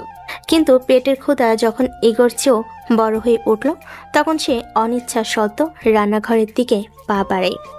ওকে ফাইন, দেখা যাক রান্নাটা এমন কি কঠিন কাজ। আমি আরিশা চৌধুরী পারি না এমন কিছু নেই। সে তার ট্যাবটা নিয়ে রান্নাঘরে ঢুকলো। ইউটিউবে সার্চ দিল হাউ টু মেক রুটি and egg fry for beginners. সবচেয়ে সহজ ভিডিওটা প্লে করে সে কাজে লেগে পড়ল। কিন্তু তত্ত্বীয় জ্ঞান আর বাস্তব প্রয়োগে সে এক জিনিস নয়। তা সে হাড়ে হাড়ে টের পেল সে আটার প্যাকেটের দিকে তাকিয়ে। এখানে তো লেখা আছে পরিমাণ মতো পানি দিতে, কিন্তু পরিমাণটা যে কত সেটা তো লেখা নেই। থুক। সে আন্দাজের উপর ভর করে আটার মধ্যে পানি ঢালতে শুরু করলো। ফলস্বরূপ আটার খামিটা নরম কাদার মতো হয়ে গেল। সেটাকে সামলাতে গিয়ে তার হাতে মুখে এমনকি চুলো আটা লেগে গেল। ইয়াক, কি নোংরা! আমার ম্যানিকিউর করা নখগুলোর কি অবস্থা হলো! ছি! অনেক যুদ্ধ করে কোনো মতে কয়েকটা সে রুটি বানালো। থাক, একটা রুটিও গোল হলো না। এইগুলো রুটি বানালাম নাকি আফ্রিকার মানচিত্র? থাক, গোল হোক আর মানচিত্র, যাবে তো পেটের মধ্যে। ডিম ভাজি তো সহজ, ওটা আমি পারবই। সে এবার ডিম ভাজতে গেল, কিন্তু গরম তেলে ডিম ছাড়তেই তেল ছিটকে সে তার হাতে লাগলো। আউচ মাগো! সে ব্যথায় চিৎকার করে উঠল আর তাড়াহুড়ো করতে গিয়ে লবণের বয়মের বদলে ভুলে চিনি বয়ম থেকে 1 চামচ চিনি ডিমের ওপর ছড়িয়ে দিল। প্রায় 1 ঘন্টা যুদ্ধ করার পর রান্নাঘরের অবস্থা দেখার মতো হয়েছিল। মেঝেতে আটা, তেল, ডিমের খোসা পড়ে আছে। সিঙ্কটা ময়লা বাসনে ভর্তি। আর আরিশা নিজে ক্লান্ত বিধ্বস্ত হয়ে ফ্লোরে বসে পড়েছে। তার চোখের কোণায় জল। ঠিক তখনই আহনাফ অফিস থেকে ফিরল। রান্নাঘরের এই অবস্থা আর আরিশার এই করুণ দশা দেখে সে প্রথমে অবাক হলো, তারপর তার হাসি পেয়ে গেল। হোয়াট ম্যাডাম, আপনি কি রান্না করছিলেন নাকি রান্নাঘরের ওপর দিয়ে টর্নেডো বইয়ে দিচ্ছিলেন? আপনার অবস্থা তো সিরিয়ার যুদ্ধক্ষেত্রে সৈনিকের মতো লাগছে। আরিশা তার দিকে তাকিয়ে কান্নায় ভেঙে পড়ল। আমি পারিনি আহনাফ, আমি সত্যিই কিছু পারি না। আমি একটা ইউজলেস। এই প্রথম আরিশা তার সামনে নিজের হার স্বীকার করে নিল। তার এই অসহায় কান্না ভেজা রূপটা দেখে আহনাফের বুকের ভেতরটা কেমন যেন মোচড় দিয়ে উঠল। তার আর মজা করতে ইচ্ছে করলো না। আহনাফ তার পাশে বসে তার মাথার চুল থেকে আটা ঝেড়ে দিতে দিতে বলে, কে বলেছে আপনি ইউজলেস? আপনি পৃথিবীর সবচেয়ে জেদি, সবচেয়ে অহংকারী আর সবচেয়ে সুন্দর মেয়ে। আর যেই মেয়েটা এত কিছু হতে পারে, তার কাছে রান্না শেখা তো কোনো ব্যাপারই না। তার কণ্ঠস্বরটা ছিল অপ্রত্যাশিতভাবে নরম এবং আন্তরিক। উঠুন, আজকে আমাদের প্রথম টিম ওয়ার্ক হবে। টিম আরিশা, আহনাফ। আমি ক্যাপ্টেন আর আপনি আমার ডেপুটি। চলুন দেখি আমরা দুজন মিলে এই যুদ্ধক্ষেত্রটাকে সামলাতে পারি কিনা। এরপর শুরু হলো তার জীবনের প্রথম যৌথ মিশন। আহনাফ আরিশাকে হাতে কলমে শেখাতে লাগলো কিভাবে আটা মাখতে হয়, কিভাবে রুটি বেলতে হয়। আরিশা প্রথমে ইতস্তত করলো আহনাফের মজার মজার কথা আর আন্তরিক চেষ্টায় সে ধীরে ধীরে সহজ হয়ে গেল। এই তো হচ্ছে, বাহ! আপনার বানানো রুটি তো দেখি একেবারে চাঁদের মতো গোল হয়েছে। যদিও এটা অমাবস্যার চাঁদ, তাতে কি? চুপ করো তো। তাদের খুনসুটি, হাসাহাসি আর একসাথে কাজ করার মধ্য দিয়ে সেই পোড়া ভাঙাচোরা রুটি আর মিষ্টি ডিম ভাজি তৈরি হলো। রান্নাঘর পরিষ্কার করে তারা যখন খাবারের টেবিলে বসলো, তখন প্রায় রাত 10টা। আহনাফ একটা পোড়া রুটির টুকরো মুখে দিয়ে বলে, অসাধারণ। আমার জীবনে আমি এত সুন্দর রুটি খাইনি। মিথ্যা কথা বলবে না, ওটা তো পুড়ে গেছে। পুড়ে গেছে তো কি হয়েছে? এই রুটিটা তো আমরা দুজন মিলে বানিয়েছি, তাই না? একসাথে করা পরিশ্রমের স্বাদ সবসময় মিষ্টি হয় ম্যাডাম, সেটা ডিম ভাজি হলেও। আয়শা কোনো কথা না বলে চুপচাপ খেতে লাগলো। তার কাছেও সেই অদ্ভুত স্বাদের খাবারটাই যেন অমৃতের মতো মনে হচ্ছিল। সে আর চোখে আহনাফের দিকে তাকালো, আর তার মনে হলো এই ছেলেটার সাথে শুধু যুদ্ধই করা যায় না, তার সাথে মিলেমিশে কাজ করার মধ্যে এক অদ্ভুত আনন্দ আছে। এই প্রথমবার তার স্বামী শব্দটার প্রতি কোনো ঘৃণা বা বিরক্তি এলো না, বরং এক ধরনের অধিকারবোধ জন্মালো। রাতের খাবার শেষে আরিশা যখন ক্লান্ত শরীরে তার ঘরের দিকে যাচ্ছিল, তখন আহনাফ তার পথ আটকে দাঁড়ালো। দাঁড়ান ম্যাডাম, কোথায় যাচ্ছেন? আমার সাথে কথা শেষ হয়নি। কি আবার কি হলো? রাতের খাবার তো শেষ, এখন আবার কোন নতুন নির্দেশ জারি করার জন্য চুলকানি উঠেছে তোমার? চুলকানি আমার ওঠেনি, উঠেছে আপনার হাতে। হাতটা দিন তো দেখি। মানে কি বলছো এসব? ছাড়ো আমার হাত। আহনাফ কোনো কথা না বলে প্রায় জোর করেই আরিশার ডান হাতটা টেনে নিল। আলো নিচে মেলে ধরতেই তার চোখ পড়ল কবজির কাছে ছোট্ট লালচে দাগটার উপর। এটা কখন হলো? কিভাবে লাগলো? ও কিছু না, সামান্য একটু তেল ছিটকে লেগেছিল, ঠিক হয়ে যাবে। তুমি অযথাই সিন ক্রিয়েট করছো। চুপ করুন, একদম চুপ। আপনার কাছে হয়তো এটা সামান্য, কারণ আপনি নিজের যত্ন নিতেই শেখেননি, কিন্তু আমার কাছে নয়। চলুন আমার সাথে। সে আরিশার কোনো আপত্তি না শুনে তাকে প্রায় টেনে নিয়ে গিয়ে বেডরুমের বিছানার উপর বসালো। তারপর ফার্স্ট এইড বক্স থেকে একটা বান্নাল অয়েলমেন্ট আর তুলো নিয়ে এলো। হাতটা দিন, আর এবার যদি না করেন তাহলে কিন্তু আমি জোর করব। আর আমি জোর করলে কি হয় সেটা এতদিনে আপনি বুঝেই গেছেন। তুমি আমাকে ধমক দিচ্ছ? ধমক নয়, অধিকার খাটাচ্ছি, কারণ চুক্তির এই 1 বছরের জন্য আপনার ভালো মন্দের দায়িত্বটা আমার। আরিশা চুপচাপ তার হাতটা এগিয়ে দিল। আহনাফ খুব সাবধানে আলতো করে তুলো দিয়ে মলমটা পোড়া জায়গাটার উপর লাগিয়ে দিতে লাগলো। আপনার হাত দুটো কি সবসময়ই এত নরম ম্যাডাম? মনে হচ্ছে যেন মাখন দিয়ে তৈরি। এমন সুন্দর হাতে রান্নাঘরের ছ্যাঁকা আর তেলের ছিটা একদমই মানায় না। কি হলো, চুপ করে গেলেন যে? আমার প্রশংসায় কি লজ্জা পাচ্ছেন, নাকি ভাবছেন আপনার এই চাকর স্বামীর এত সাহস হলো কি করে? তুমি আমার চাকর নও আহনাফ। আহনাফ তার মুখের দিকে তাকালো, তার চোখে মুখে স্পষ্ট চিন্তার ছাপ। আহনাফ হালকা ফু দিতে দিতে বলে, ব্যথা করছে খুব? সত্যি করে বলুন। না। আমি খুব দুঃখিত আরিশা, সত্যি খুব দুঃখিত। আমি আপনাকে বাস্তবতা শেখাতে চেয়েছিলাম, কষ্ট দিতে নয়। আমি যদি আপনাকে রান্নাঘরে একা না ছাড়তাম তাহলে হয়তো। দোষটা তোমার নয় আহনাফ, দোষটা আমার ভাগ্যের আর আমার অহংকারের। আহনাফ মলম লাগানো শেষে পোড়া জায়গাটার উপর ঝুঁকে এসে আলতো করে একটা চুমু খেলো। তার নিঃশ্বাসের উষ্ণ স্পর্শে আরিশার সারা শরীর যেন একটা বিদ্যুৎ খেলে গেল। এরপর থেকে সাবধানে থাকবেন।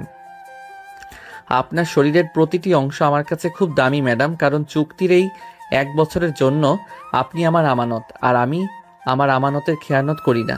এই কথাগুলো, এই স্পর্শ, এই যত্ন আরিশার কঠিন অহংকারী মনের দেওয়ালকে পুরোপুরি গলিয়ে দিল।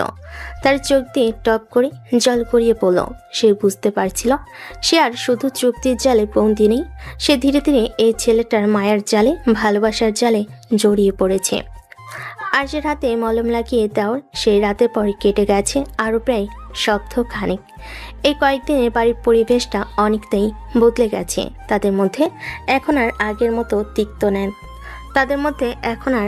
মতো তিক্ততা নেই, বরং তৈরি হয়েছে এক অদ্ভুত মিষ্টি সম্পর্ক। আহনাফের রান্না শেখানোর ক্লাস এখনো চলছে, তবে এখন আর সেটা শাস্তি মনে হয় না, মনে হয় একসাথে কাটানো কিছু মজার মুহূর্ত। আরিশা এখন আর আহনাফকে এড়িয়ে চলে না, বরং তার সঙ্গটা উপভোগ করতে শুরু করেছে। কি রে আরিশা, তুই তো দেখি দুনিয়া থেকেই হারিয়ে গেলি। ফোন করিস না, আমাদের সাথেও দেখা করিস না। কাহিনী কি? তোর ওই চাকর হাজবেন্ড কি তোকে খাঁচায় বন্দি করে রেখেছে নাকি? শায়লা প্লিজ, আহনাফকে নিয়ে এভাবে কথা বলবি না। ও মাই গড, এত দরদ! যাকে শোন, আজ বিকেলবেলা আমরা সবাই তোর বাসায় আসছি। তোর নতুন সংসারটা তো দেখতে হবে নাকি? আমাদেরও তো শিখতে হবে তোকে দেখে। ফোনটা রেখে আরিশার মনটা খারাপ হয়ে গেল। সে জানতো তার বন্ধুরা আহনাফকে অপমান করার জন্যই আসছে। আরিশা আহনাফকে বলে, শোনো, আজ বিকেলে আমার কয়েকজন বন্ধু আসবে। বাহ, খুব ভালো খবর। অবশেষে আপনার বন্ধুরা আপনার কারাগার পরিদর্শনে আসছেন। তাদের জন্য কি বিশেষ কোনো খাবারের ব্যবস্থা করতে হবে ম্যাডাম? ফাজলামো করো না আহনাফ, আমি সিরিয়াস। ওরা হয়তো তোমাকে, মানে আমাদের সম্পর্কটা নিয়ে। আমাকে নিয়ে হাসাহাসি করবে, তাই তো? আহনাফ বই থেকে মুখ তুলে আরিশার চোখের দিকে তাকালো। আপনি চিন্তা করবেন না ম্যাডাম, আপনার সম্মানহানি হবে এমন কোনো কাজ আমি করব না। আপনার বন্ধুদের সামলানোর দায়িত্বটা না হয় আজ আমারই থাকলো। বিকেলবেলা আয়েশা ড্রয়িং রুম তার বন্ধুদের হাসির শব্দে মুখরিত। শাইলা, রিয়া আর তাদের আরও 2 বন্ধু সাদাপা, নিহাল সোফায় বসে আছে। তাদের পরনে দামি পোশাক, হাফ হাফ আভিজাত্যের ছাপ। আহনাফ একটা সাধারণ টি শার্ট আর জিন্স পরে তাদের সামনে দাঁড়িয়ে আছে। তো আহনাফ ভাইয়া, আপনি তো চৌধুরী আঙ্কেলের কোম্পানিতেই চাকরি করেন, তাই না? কি পোস্টে আছেন যেন? Personal assistant, right? জি, আমি স্যারের পার্সোনাল অ্যাসিস্ট্যান্ট, মানে সহজ বাংলায় বলতে গেলে স্যারের ছায়া সঙ্গী। স্যার কখন খাবেন, কখন ঘুমাবেন, কোন ফাইলটা দেখবেন, কোন মিটিংটা করবেন, সবই আমার নখদর্পণে থাকে। বলতে পারেন আমি হলাম স্যারের human Google assistant. Wow, that's very interesting. তার মানে আপনি তো আরিশার আবদ্ধ কর্মচারী। ব্যাপারটা বেশ রোমান্টিক, তাই না? অফিসের বসের অহংকারে মেয়ে যখন ঘরের বস এবং বউ। এই কথায় সবাই হো হো করে হেসে উঠল। আয়েশার মুখটা অপমানে লাল হয়ে গেছে। সে কিছু বলতে যাবে, ঠিক তখনই আহনাফ কথা বলে উঠল। আপনি ঠিকই বলেছেন সাদাব ভাই, ব্যাপারটা আসলেই খুব রোমান্টিক। তবে আমার মনে হয় আপনারা একটা জায়গায় ভুল করছেন। আপনারা ভাবছেন আরিশা আমার বস, কিন্তু সত্যিটা হলো এখন আমি ওর বস। তার এই অপ্রত্যাশিত কথাই সবাই অবাক হয়ে গেল। কি ম্যাডাম, আমি কি ভুল বললাম? আমাদের চুক্তি অনুযায়ী এই 1 বছর তো আপনাকে আমার সব কথা শুনেই চলতে হবে, তাই না? সেই হিসেবে ঘরের বস তো আমি। আর অফিসের বসগিরির চেয়ে ঘরের বসগিরিটা কিন্তু অনেক বেশি কঠিন, আপনারা মনে হয় জানেন না। আহনাফের এই বুদ্ধিদীপ্ত এবং মজাদার উত্তরে বন্ধুদের মুখগুলো দেখার মতো হয়ে গিয়েছিল। তারা ভেবেছিল আহনাফ হয়তো লজ্জায় চুপ করে থাকবে। আয়েশা নিজেকে সামলে নিয়ে বলে, আহনাফ, তুমি চুপ করবে? ওরা আমার বন্ধু। আরে থাক না আরিশা, তোর হাজবেন্ড তো বেশ মজার মানুষ। আচ্ছা আহনাফ ভাইয়া, আপনার পড়াশোনা কতদূর, মানে কোন ভার্সিটি থেকে পড়াশোনা করেছেন? আমি ঢাকা বিশ্ববিদ্যালয়ের IBA থেকে MBA করেছি। এই উত্তরটা শোনার পর তাদের মুখগুলো দ্বিতীয়বারের মতো অবাক হলো। IBA থেকে পাশ করা একটা ছেলে সামান্য পার্সোনাল অ্যাসিস্ট্যান্টের চাকরি করছে, এটা তারা যেন বিশ্বাসই করতে পারছিল না। IBA? সিরিয়াসলি? তাহলে আপনি চৌধুরী আঙ্কেলের পিএর চাকরি করছেন কেন? আপনার তো এর চেয়ে অনেক ভালো একটা চাকরি পাওয়ার কথা। পাওয়ার কথা হয়তো, কিন্তু আমার কাছে পদের চেয়ে শেখাটা বেশি গুরুত্বপূর্ণ। আশরাফ চৌধুরী স্যারের মতো একজন বিজনেস টাইকুনের পাশে থেকে আমি যা শিখতে পারছি তা হয়তো কোনো মাল্টিন্যাশনাল কোম্পানির CEO হয়েও শিখতে পারতাম না। জ্ঞান তো আর চেয়ারে থাকে না, থাকে মানুষের মস্তিষ্কে। এরপর আহনাফ তাদের সাথে আন্তর্জাতিক রাজনীতি, বিশ্ব অর্থনীতি, শেয়ার বাজার এবং এমনকি লেটেস্ট হলিউড মুভি নিয়েও এমনভাবে আড্ডা জমাতে শুরু করলো যা দেখে আরিশার বন্ধুরা পুরোপুরি মুগ্ধ হয়ে গেল। তার ইংরেজি বলার দক্ষতা, তার জ্ঞানের গভীরতা আর সবচেয়ে বড় কথা তার আত্মবিশ্বাস কোনো কিছুই একজন সাধারণ কর্মচারীর মতো ছিল না। Absolutely. I believe the core of the issue is not just about trade deficits. It's a strategic battle for technological supremacy. Ahnaf যখন এসব জটিল বিষয় নিয়ে অনর্গল কথা বলে যাচ্ছিল তখন আরিশা অবাক হয়ে তার স্বামীর দিকে তাকিয়েছিল। এই সেই আহনাফ যাকে সে এতদিন ধরে তার বাবার চাকর ভেবে এসেছে, এই সেই ছেলে যাকে তার বন্ধুরা ছোটলোক বলে অপমান করতে এসেছিল। আজ প্রথমবার আবিষ্কার করলো তার স্বামী মেধা আর ব্যক্তিত্বের গভীরতা কতটা। তার কেন জানি খুব গর্ব হচ্ছিল। আড্ডা যখন প্রায় শেষ তখন রিয়া আরিশাকে ইচ্ছে করে খোঁচা দেওয়ার জন্য বলল, যাই বলিস আরিশা, তোর হাজবেন্ড কিন্তু সত্যি খুব চার্মিং। তোর তো ভাগ্য ভালো, কিন্তু একটা জিনিস আমি বুঝলাম না, এত ট্যালেন্টেড একটা ছেলে কিনা তোকে বিয়ে করলো, মানে তোর তো বদমেজাজ ছাড়া কিছুই নেই। এই কথাই আরিশার খুব রাগ হলো যে বন্ধুরা কিছুক্ষণ আগেও আহনাফকে নিয়ে হাসাহাসি করছিল, এখন তারা তার প্রশংসা করছে আর তাকে ছোট করছে। কারণ আহনাফ শুধু বাইরের সৌন্দর্য বা ট্যালেন্ট দেখে না রিয়া, ও মানুষের ভেতরটা দেখতে পায়। হয়তো আমার ভেতরে এমন কিছু দেখেছে যা তোরা কোনোদিনও দেখতে পাসনি। আর হ্যাঁ, ও আমার স্বামী, ওর সম্পর্কে কথা বলার আগে একটু ভেবেচিন্তে বলিস। এই প্রথমবার আরিশা সবার সামনে তার বন্ধুদের সামনে আহনাফের পক্ষ নিল। তার এই অপ্রত্যাশিত পরিবর্তনে শুধু তারা বন্ধুরা নয়, আহনাফ নিজেও অবাক হয়ে গেল। সে আর চোখে আরিশার দিকে তাকালো, দেখল তার চোখে মুখে কোনো রাগ বা বিরক্তি নেই। আজ শুধু একরাশ আত্মবিশ্বাস আর তার জন্য গভীর মমতা। বন্ধুরা চলে যাওয়ার পর আহনাফ আরিশার কাছে এসে দাঁড়ালো। ধন্যবাদ ম্যাডাম, কেন? আপনার সম্মান বাঁচানোর জন্য। আরিশা তার চোখের দিকে তাকিয়ে বলে, আমি আমার সম্মান বাঁচাইনি আহনাফ, আমি আমার স্বামীর সম্মান বাঁচিয়েছি। এই একটি লাইনে তাদের সম্পর্কের সমস্ত হিসাব নিকাশ যেন বদলে গেল। আহনাফ বুঝতে পারল তার মিশন সফল হতে চলেছে, আর আরিশা বুঝতে পারল সে এমন একজনের প্রেমে পড়তে চলেছে যে শুধু তার স্বামী নয়, তার গর্ব। রাত তখন প্রায় 2টো। পুরো বাড়ি গভীর ঘুমে নিস্তব্ধ, শুধু আরিশার চোখে ঘুম নেই। সে বিছানায় শুয়ে এপাশ ওপাশ করছে। বন্ধুদের সামনে আহনাফের পক্ষ নেওয়ার পর থেকে তার ভেতরে এক অদ্ভুত পরিবর্তন এসেছে। আহনাফের প্রতি তার যে তীব্র ঘৃণা আর বিরক্তি ছিল, তা কখন যে মায়ের আর ভালো লাগায় পরিণত হয়েছে সে নিজেও জানে না। থুর, ঘুম আসছে না কেন? কি যে হচ্ছে আমার! সে বিছানা থেকে উঠে বেলকনিতে এসে দাঁড়ালো। হঠাৎ করে কোনো কারণ ছাড়া তার প্রচণ্ড আইসক্রিম খেতে ইচ্ছে করলো। তার প্রিয় বেলজিয়ান চকলেট ফেভারিট আইসক্রিমটা। এই অদ্ভুত ইচ্ছের কথা মাথায় আসতেই সে আর নিজেকে সামলাতে পারল না। সে ধীর পায়ে তাদের বেডরুমে ঢুকলো। আহনাফ তখন সোফায় গভীর ঘুমে অবচেতন। সারাদিনের পরিশ্রমে সে খুব ক্লান্ত ছিল। আরিশা আহনাফের কানে কাছে মুখ নিয়ে ফিস করে বলল, আহনাফ, এই আহনাফ, ওঠো। কি হয়েছে? বাড়িতে ডাকাত পড়েছে নাকি? এর চেয়ে বেশি ভয়ঙ্কর কিছু হয়েছে। আয়শা তার হাত ধরে ঝাঁকাতে লাগলো। আমার আইসক্রিম খেতে ইচ্ছে করছে, এক্ষুনি। আহনাফ চোখ না খুলেই পাশ ফিরে শুলো। ঘুমাও তো আরিশা, মজা করার আর সময় পেলে না? ফ্রিজে আইসক্রিম নেই? আমি জানি নেই, তাই তো তোমাকে বলছি আমাকে এনে দাও। এই কথায় আহনাফের ঘুম পুরোপুরি উবে গেল। সে ধর্মর করে উঠে বসলো। হোয়াট? তুমি কি দেখেছো? ঘড়িতে কটা বাজে? রাত 2টো। এই সময়ে আমি তোমাকে আইসক্রিম কোত্থেকে এনে দেব? সব দোকান বন্ধ। আমি জানি না, আমার এখন আইসক্রিম চাই, মানে চাই। Belgian chocolate flavour. তুমি এনে দিবে। তুমি না আমার স্বামী, আমার সব ইচ্ছে পূরণ করা তো তোমার দায়িত্ব। ওহ গড, ম্যাডাম আপনার কি সত্যি সত্যি মাথা খারাপ হয়ে গেছে? আশেপাশে আপনার বাবার কোনো দোকান নেই যে আপনি হুকুম করলেই রাতের বেলাতেও দোকান খুলবে? চুপচাপ ঘুমানোর চেষ্টা করুন। এই বলে সে আবার শুয়ে পড়ল। কিন্তু আরশার দম্বার পাত্রী নয়।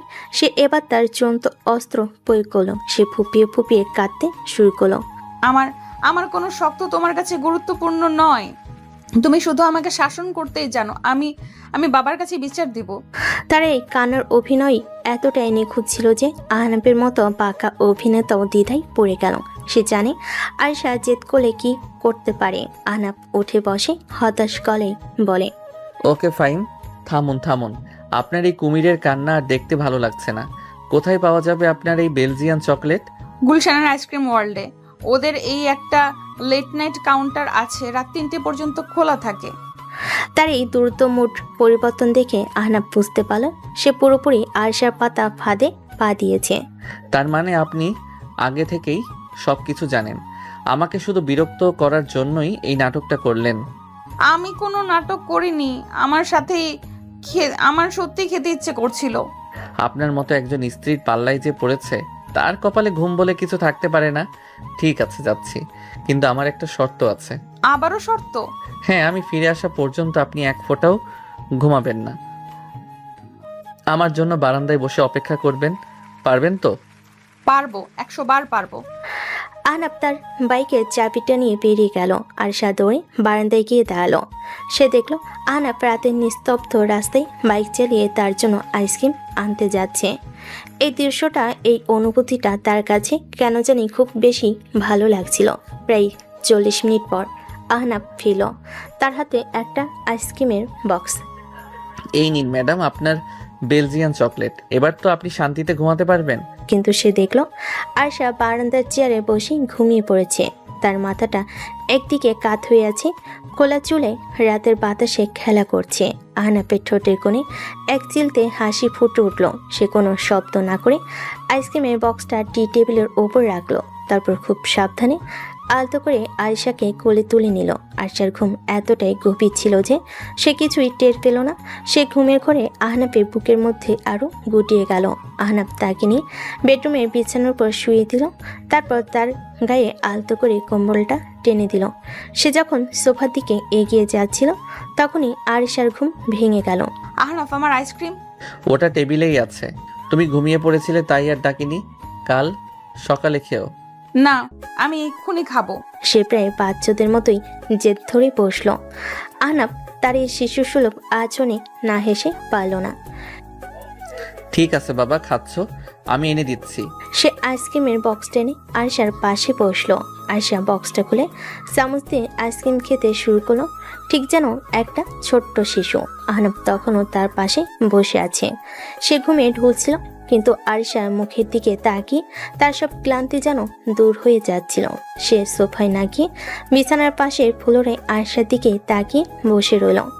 আয়েশা আইসক্রিম খেতে খেতে আর চোখে আহনাফের দিকে তাকাচ্ছিল। সে দেখল আহনাফ বসে বসে ঘুমিয়ে পড়েছে, তার মাথাটা বিছানার সাথে ঠ্যাস দিয়ে রাখা। তার ঘুমন্ত শান্ত মুখটার দিকে তাকিয়ে আয়েশার বুকের ভেতরটা এক অজানা মায়েই এক গভীর ভালো লাগাই ভরে উঠল। এই প্রথমবার তার মনে হলো এই ছেলেটা শুধু আমার চুক্তিভিত্তিক স্বামী নয়, এর চেয়েও অনেক বেশি কিছু। সে আমার সব জেদ, সব আবদার মেনে নেওয়া এক মানুষ। সে আমার সবচেয়ে বড় আশ্রয়। সে তার আইসক্রিমের চামচটা দিয়ে খুব আলতো করে আহনাফের ঠোঁটের কোনায় লেগে থাকা একটুখানি ঘুমন্ত লালা মুছে দিল। তারপর নিজের অজান্তেই ঝুঁকে এসে আহনাফের কপালে আলতো করে একটা চুমু খেল। সেই মুহূর্তে, সেই মধ্যরাতে আইসক্রিমের মিষ্টি স্বাদের সাথে আয়েশার মনে প্রথমবার জন্ম নিল এক নতুন অনুভূতি, ভালোবাসার অনুভূতি। যে অনুভূতিটা তার অহংকারের চেয়ে অনেক বেশি শক্তিশালী, অনেক বেশি মিষ্টি। মধ্যরাতে সেই আইসক্রিম কাণ্ডের পর কেটে গেছে আরও কয়েকটা দিন। বাড়ির পরিবেশটা এখন আর আগের মতো নেই। আয়েশার ভেতরে বরফটা গলতে শুরু করেছে। আর আহনাফের দুষ্টামিগুলো এখন আর শুধু বিরক্ত করার জন্য নয়, বরং আয়েশার মুখে হাসি ফোটানোর জন্য। সে এখন রান্না করাও মোটামুটি শিখে গেছে। চা, কফি এগুলো এখন সে বানাতে পারে। তাদের চুক্তিভিত্তিক সম্পর্কটা এখন যে এক মিষ্টি খুনসুটি মাখা বন্ধুত্বের রূপ নিয়েছে, তা তার নিজেরাও হয়তো টের পায়নি। ম্যাডাম, এই ম্যাডাম, আপনার চাটা কি আজ পাবো, নাকি আপনার রূপচর্চা শেষ হওয়ার পর দুনিয়া ধ্বংস হয়ে যাবে? আসছি তো। এত চিৎকার করছো কেন? মনে হচ্ছে বাড়িতে বাঘ ঢুকেছে। আরিশা চায়ের কাপ হাতে নিয়ে ড্রয়িং রুমে এসে দেখল আহনাফ সোফায় শুয়ে আছে এবং তার সারা গায়ে কম্বল জড়ানো। কি হয়েছে তোমার? এমন ভাবে শুয়ে আছো কেন? আজ অফিসে যাবে না? যেতে তো খুব ইচ্ছে করছিল ম্যাডাম, কিন্তু শরীরটা একদমই চলছে না। মনে হচ্ছে পুরো শরীরে কেউ হাতুড়ি দিয়ে পেটাচ্ছে, মাথাটাও খুব ধরেছে। আরিশা তার কপালে হাত দিয়ে বলে, ও মা, তোমার গা তো জ্বরে পুড়ে যাচ্ছে। দাঁড়াও, আমি থার্মোমিটার নিয়ে আসছি। থার্মোমিটারে জ্বর মেপে আরিশার চোখ কপালে উঠল 103 ডিগ্রি। এত জ্বর? তুমি আমাকে আগে বলনি কেন? চলো এক্ষুনি ডাক্তারের কাছে যাব। না না, ডাক্তারের কাছে যেতে হবে না। ভাইরাল ফিভার হয়তো 2-1 দিনে ঠিক হয়ে যাবে। তুমি বরং অফিসে চলে যাও, তোমার তো আজ একটা জরুরি মিটিং আছে, তাই না? অফিস চুলোয় যাক। এই প্রথমবার আরিশা তার কাজের চেয়েও অন্য কিছুকে বেশি গুরুত্ব দিল। আমি আজ কোথাও যাচ্ছি না, আমি তোমার কাছেই থাকবো। বাহ, আমার অহংকারী বউয়ের মুখে এমন কথা। জ্বরটা তো তাহলে দেখছি আমার জন্য আশীর্বাদ হয়ে এসেছে। চুপ করো তো, একদম কথা বলবে না, চুপচাপ শুয়ে থাকো। এরপর শুরু হলো আরিশার এক নতুন যুদ্ধ। যে মেয়েটা জীবনে কখনো নিজের এক গ্লাস পানি ঢেলে খায়নি, সে আজ আহনাফের জন্য পাগলের মতো ছোটাছুটি শুরু করলো। সে ইউটিউব দেখে স্যুপ বানানোর চেষ্টা করলো, যদিও তার স্বাদ স্যুপের চেয়ে ভাতের মারের মতো বেশি হয়েছিল। কিন্তু সে কিছুক্ষণ পর পর ভেজা কাপড় দিয়ে আহনাফের কপালে জলপট্টি দিতে লাগলো। সারাদিন ধরে সে এক মুহূর্তের জন্য আহনাফের পাশ থেকে সরল না। বিকেল গড়াতেই আহনাফের অবস্থা আরও খারাপ হতে শুরু করলো। জ্বরের ঘোরে সে বিড়বিড় করে কিসব বলতে লাগলো। তার শরীরটা থরথর করে কাঁপছে। মা মা আমার খুব শীত করছে। আরিশা ভয় পেয়ে গেল। সে দ্রুত তাদের ফ্যামিলির ডাক্তারকে ফোন করলো। ডাক্তার আঙ্কেল প্লিজ, আপনি একবার তাড়াতাড়ি আমাদের বাসায় আসুন। আহনাফের অবস্থা খুব খারাপ, ও তো কথাই বলতে পারছে না। ডাক্তার এসে আহনাফকে পরীক্ষা করে জানালেন যে এটা সাধারণ ভাইরাল ফিভার নয়, ডেঙ্গুর লক্ষণ দেখা যাচ্ছে, কিছু টেস্ট করতে হবে। তিনি কিছু ওষুধ দিয়ে আরিশাকে বললেন আহনাফের খুব যত্ন নিতে হবে। ডাক্তারের কথা শুনে আরিশার বুকের ভেতরটা ধক করে উঠল। ডেঙ্গু শব্দটা যেন তার মাথায় হাতুড়ির মতো আঘাত করল। সেই রাতটা ছিল আরিশার জীবনের সবচেয়ে কঠিন রাত। আহনাফ জ্বরের ঘোরে প্রায় অবচেতন। আরিশা সারা রাত তার পাশে বসে রইল। সে নিজের হাতে তাকে স্যুপ খাওয়ানোর চেষ্টা করলো, সময় মতো ওষুধ দিল, ভেজা কাপড় দিয়ে তার শরীর মুছিয়ে দিল। তার নিজের ঘুম, খাওয়া দাওয়া সব কিছুই যেন সে ভুলে গেল। আরিশা আহনাফের মাথায় হাত বোলাতে বোলাতে ফিস ফিস করে বলে, প্লিজ আহনাফ, তাড়াতাড়ি ঠিক হয়ে যাও। তুমি এভাবে শুয়ে থেকো না, আমার খুব ভয় করছে। তুমি ছাড়া আমি যে বড্ড একা। তার ভেতরে যত্নশীল মমতাময়ী রূপটা যা এতদিন ধরে অহংকারের আড়ালে চাপা পড়েছিল, তা আজ প্রথমবারের মতো বেরিয়ে এলো। সে আজ শুধু একজন চুক্তিভিত্তিক স্ত্রী নয়, সে হয়ে উঠেছিল একজন সত্যিকারের প্রেমিকা, যে তার ভালোবাসার মানুষের জন্য সব কিছু করতে পারে। আহনাফের সেবা করতে গিয়ে আরিশার দিনরাত এক হয়ে গেছে। আহনাফের জিনিসপত্র গোছাতে গিয়ে একদিন সে তার ওয়ার্ড্রোবের এক কোণে পুরনো বইপত্রের নিচে চাপা পড়া একটা চামড়ার মলাটে বাঁধানো ডায়েরি খুঁজে পেল। এটা আবার কি? এর তো দেখি ডায়েরি লেখার অভ্যাস আছে। কি এমন লেখে এর মধ্যে দেখি তো? কৌতূহলের বয়সে সে ডায়েরিটা খুলল। প্রথম পাতাটা খুলতে এসে চমকে গেল। তারিখটা প্রায় 5 বছর আগের, যখন সে তার বাবার অ্যাসিস্ট্যান্ট হয়ে যোগ দিয়েছিল। আর লেখাগুলো তাকে নিয়েই। আজ আরিশাকে আবার দেখলাম, নীল রঙের একটা সালোয়ার কামিজ পরেছিল। ওকে দেখতে ঠিক নীল পরিটার মতো লাগছিল। ও যখন হাসে তখন আমার মনে হয় পুরো পৃথিবীতে আর কোনো অসুন্দর জিনিস থাকতে পারে না। কিন্তু ও তো আমাকে চেনেও না। আমি শুধু দূর থেকে ওকে দেখি। সাহস করে কোনোদিনও হয়তো বলতে পারবো না চৌধুরী গ্রুপের মালিকের অহংকারী মেয়েটাকে তার বাবার অফিসের একজন সাধারণ ইন্টার্ন কতটা ভালোবাসে। আরিশা যেন ঘোরের মধ্যে একটার পর একটা পাতা উল্টাতে লাগলো। ডায়েরির প্রতিটা পাতায় ছিল শুধু তার কথা। সে কবে কোন রঙের পোশাক পরেছিল, কবে সে ক্লাসে ফার্স্ট হয়েছিল, কবে তার মন খারাপ হয়েছিল। আহনাফ সব কিছুই খেয়াল রাখতো। আজ আরিশার জন্মদিন, শুনলাম ওর বাবা ওকে একটা নতুন গাড়ি উপহার দিয়েছেন। ও খুব খুশি। ওর খুশিতেই আমার খুশি। আমি ওর জন্য একটা ছোট্ট উপহার কিনেছিলাম, একটা রূপার নূপুর, কিন্তু দেওয়ার সাহস হলো না। ও হয়তো ওটা আমার মুখের উপরই ছুঁড়ে মারবে। থাক, দুপুরটা আমার কাছেই থাক, ওর ভালোবাসার স্মৃতি হয়ে। শেষ পাতাটা ছিল তাদের বিয়ের ঠিক আগের রাতে। বিশ্বাসই হচ্ছে না, কাল আরিশার সাথে আমার বিয়ে। যে মেয়েটাকে আমি এতদিন শুধু স্বপ্নে দেখেছি, সে কাল থেকে আমার স্ত্রী হবে। আমি জানি ও আমাকে ঘৃণা করে। ও ভাবে আমি টাকার লোভে এই বিয়েটা করেছি, কিন্তু ও তো জানে না ওর বাবার সব সম্পত্তিও আমার কাছে ওর এক মুহূর্তের হাসির চেয়ে বেশি দামি নয়। আমি শুধু স্যারের অনুরোধ আর নিজের ভালোবাসার কাছে হার মেনেছি। জানি না আমি ওর অহংকার ভাঙতে পারবো কিনা, কিন্তু আমি চেষ্টা করব।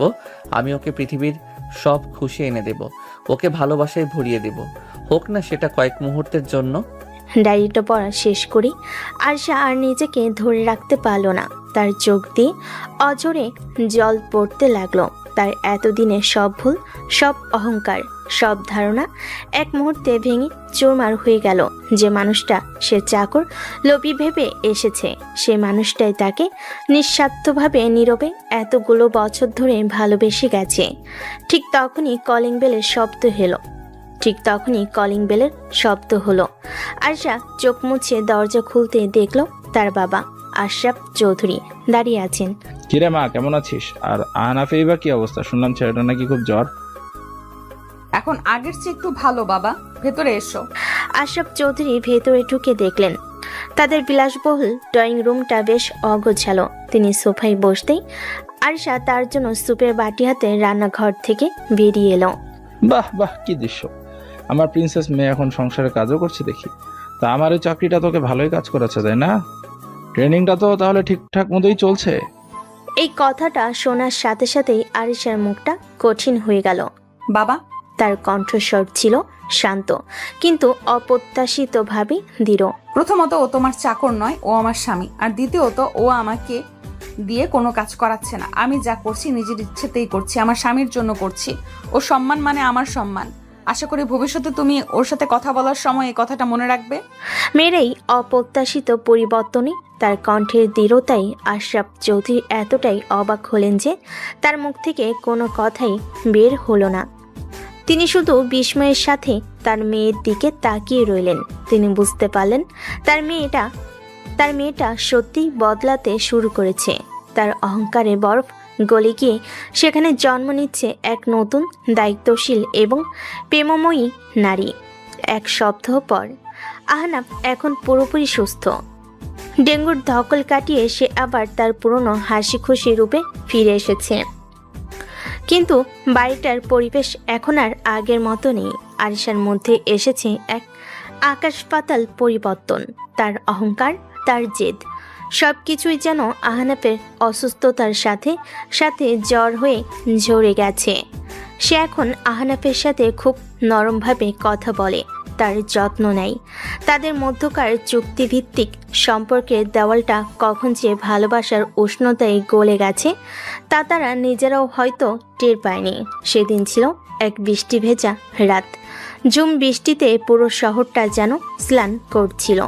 আহনাফ আর আরিশা দুজনেই তাদের বিশাল বেলকনিতে বেতের চেয়ারে বসে কফি খাচ্ছিল।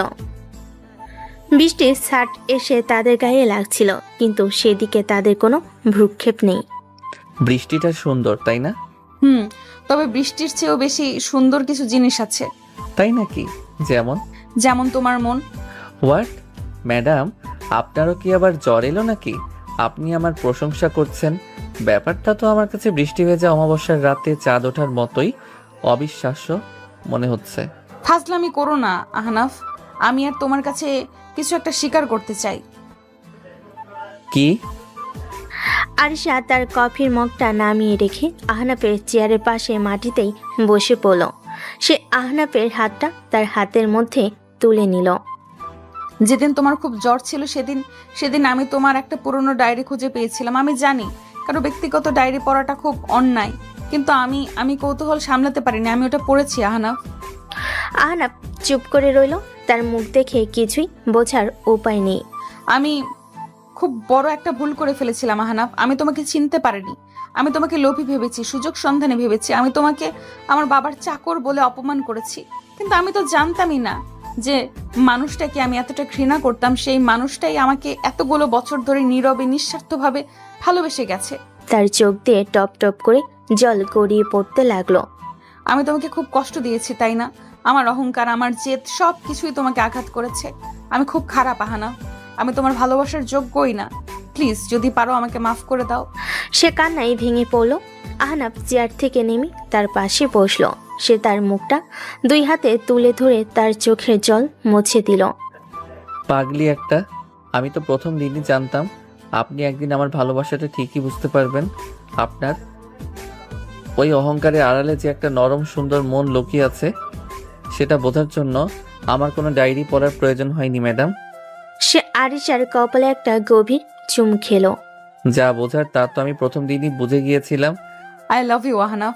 এই তিনটি শব্দ শোনার জন্য আহনাফ যেন যুগ যুগ ধরে অপেক্ষা করছিল। আমিও তোমাকে ভালোবাসি আমার অহংকারী বউ। সে আরিশাকে নিজের বুকের মধ্যে জড়িয়ে ধরল। বাইরে ঝুম বৃষ্টি আর তাদের দুজনের চোখের জল মিলেমিশে একাকার হয়ে গেল। কিছুক্ষণ পর যখন বৃষ্টিটা ধরে এলো তখন আহনাফ আরিশার হাত ধরে তাকে টেনে উঠালো। চলুন ম্যাডাম, ভেতরে চলুন। ভিজে গেলে আবার আপনার জ্বর আসবে। আর আপনার সেবা করার মতো শক্তি আমার এখনো হয়নি।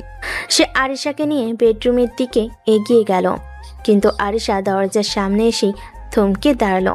আমি আমি আজ সোফায় ঘুমাবো আহনাফ। কেন? কারণ কারণ আমি তোমার চোখের দিকে তাকাতে পারছি না। আমার খুব লজ্জা করছে। আমি তোমার সাথে এত খারাপ ব্যবহার করেছি। আমি এই বিছানায় ঘুমানোর অধিকার হারিয়ে ফেলেছি।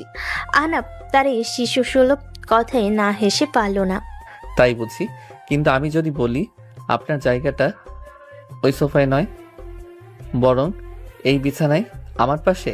আপনি কি জানেন ম্যাডাম, আজ আমাদের বিয়ের কততম দিন? ঠিক 2 মাস 17 দিন। আর এই 2 মাস 17টা দিন আমি প্রতি রাতে ওই সোফায় শুয়ে শুয়ে শুধু একটা স্বপ্নই দেখেছি। কি কি স্বপ্ন? স্বপ্ন দেখেছি একদিন আপনি আমার উপর থেকে আপনার সব অধিকার তুলে নেবেন। আপনি আর আমার চুক্তিভিত্তিক স্ত্রী থাকবেন না, আপনি হবেন আমার সত্যিকারের বউ, আমার ভালোবাসার মানুষ।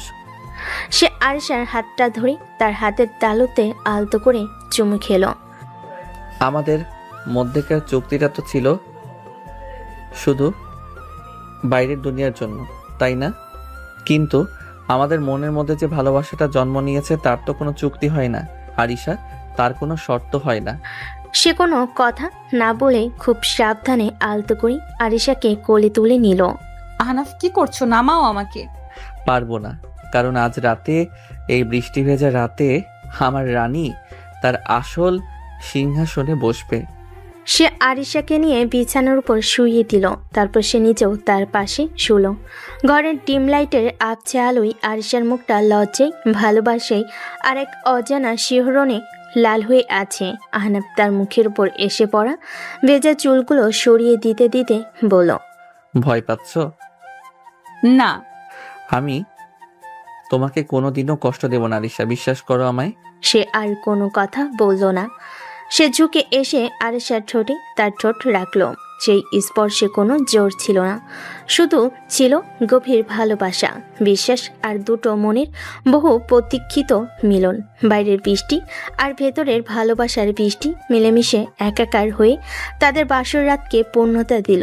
যে বাসর হয়তো অনিচ্ছা সত্ত্বেও এসেছিল, কিন্তু শেষ হলো দুটো আত্মার পবিত্র মিলনের মাধ্যমে।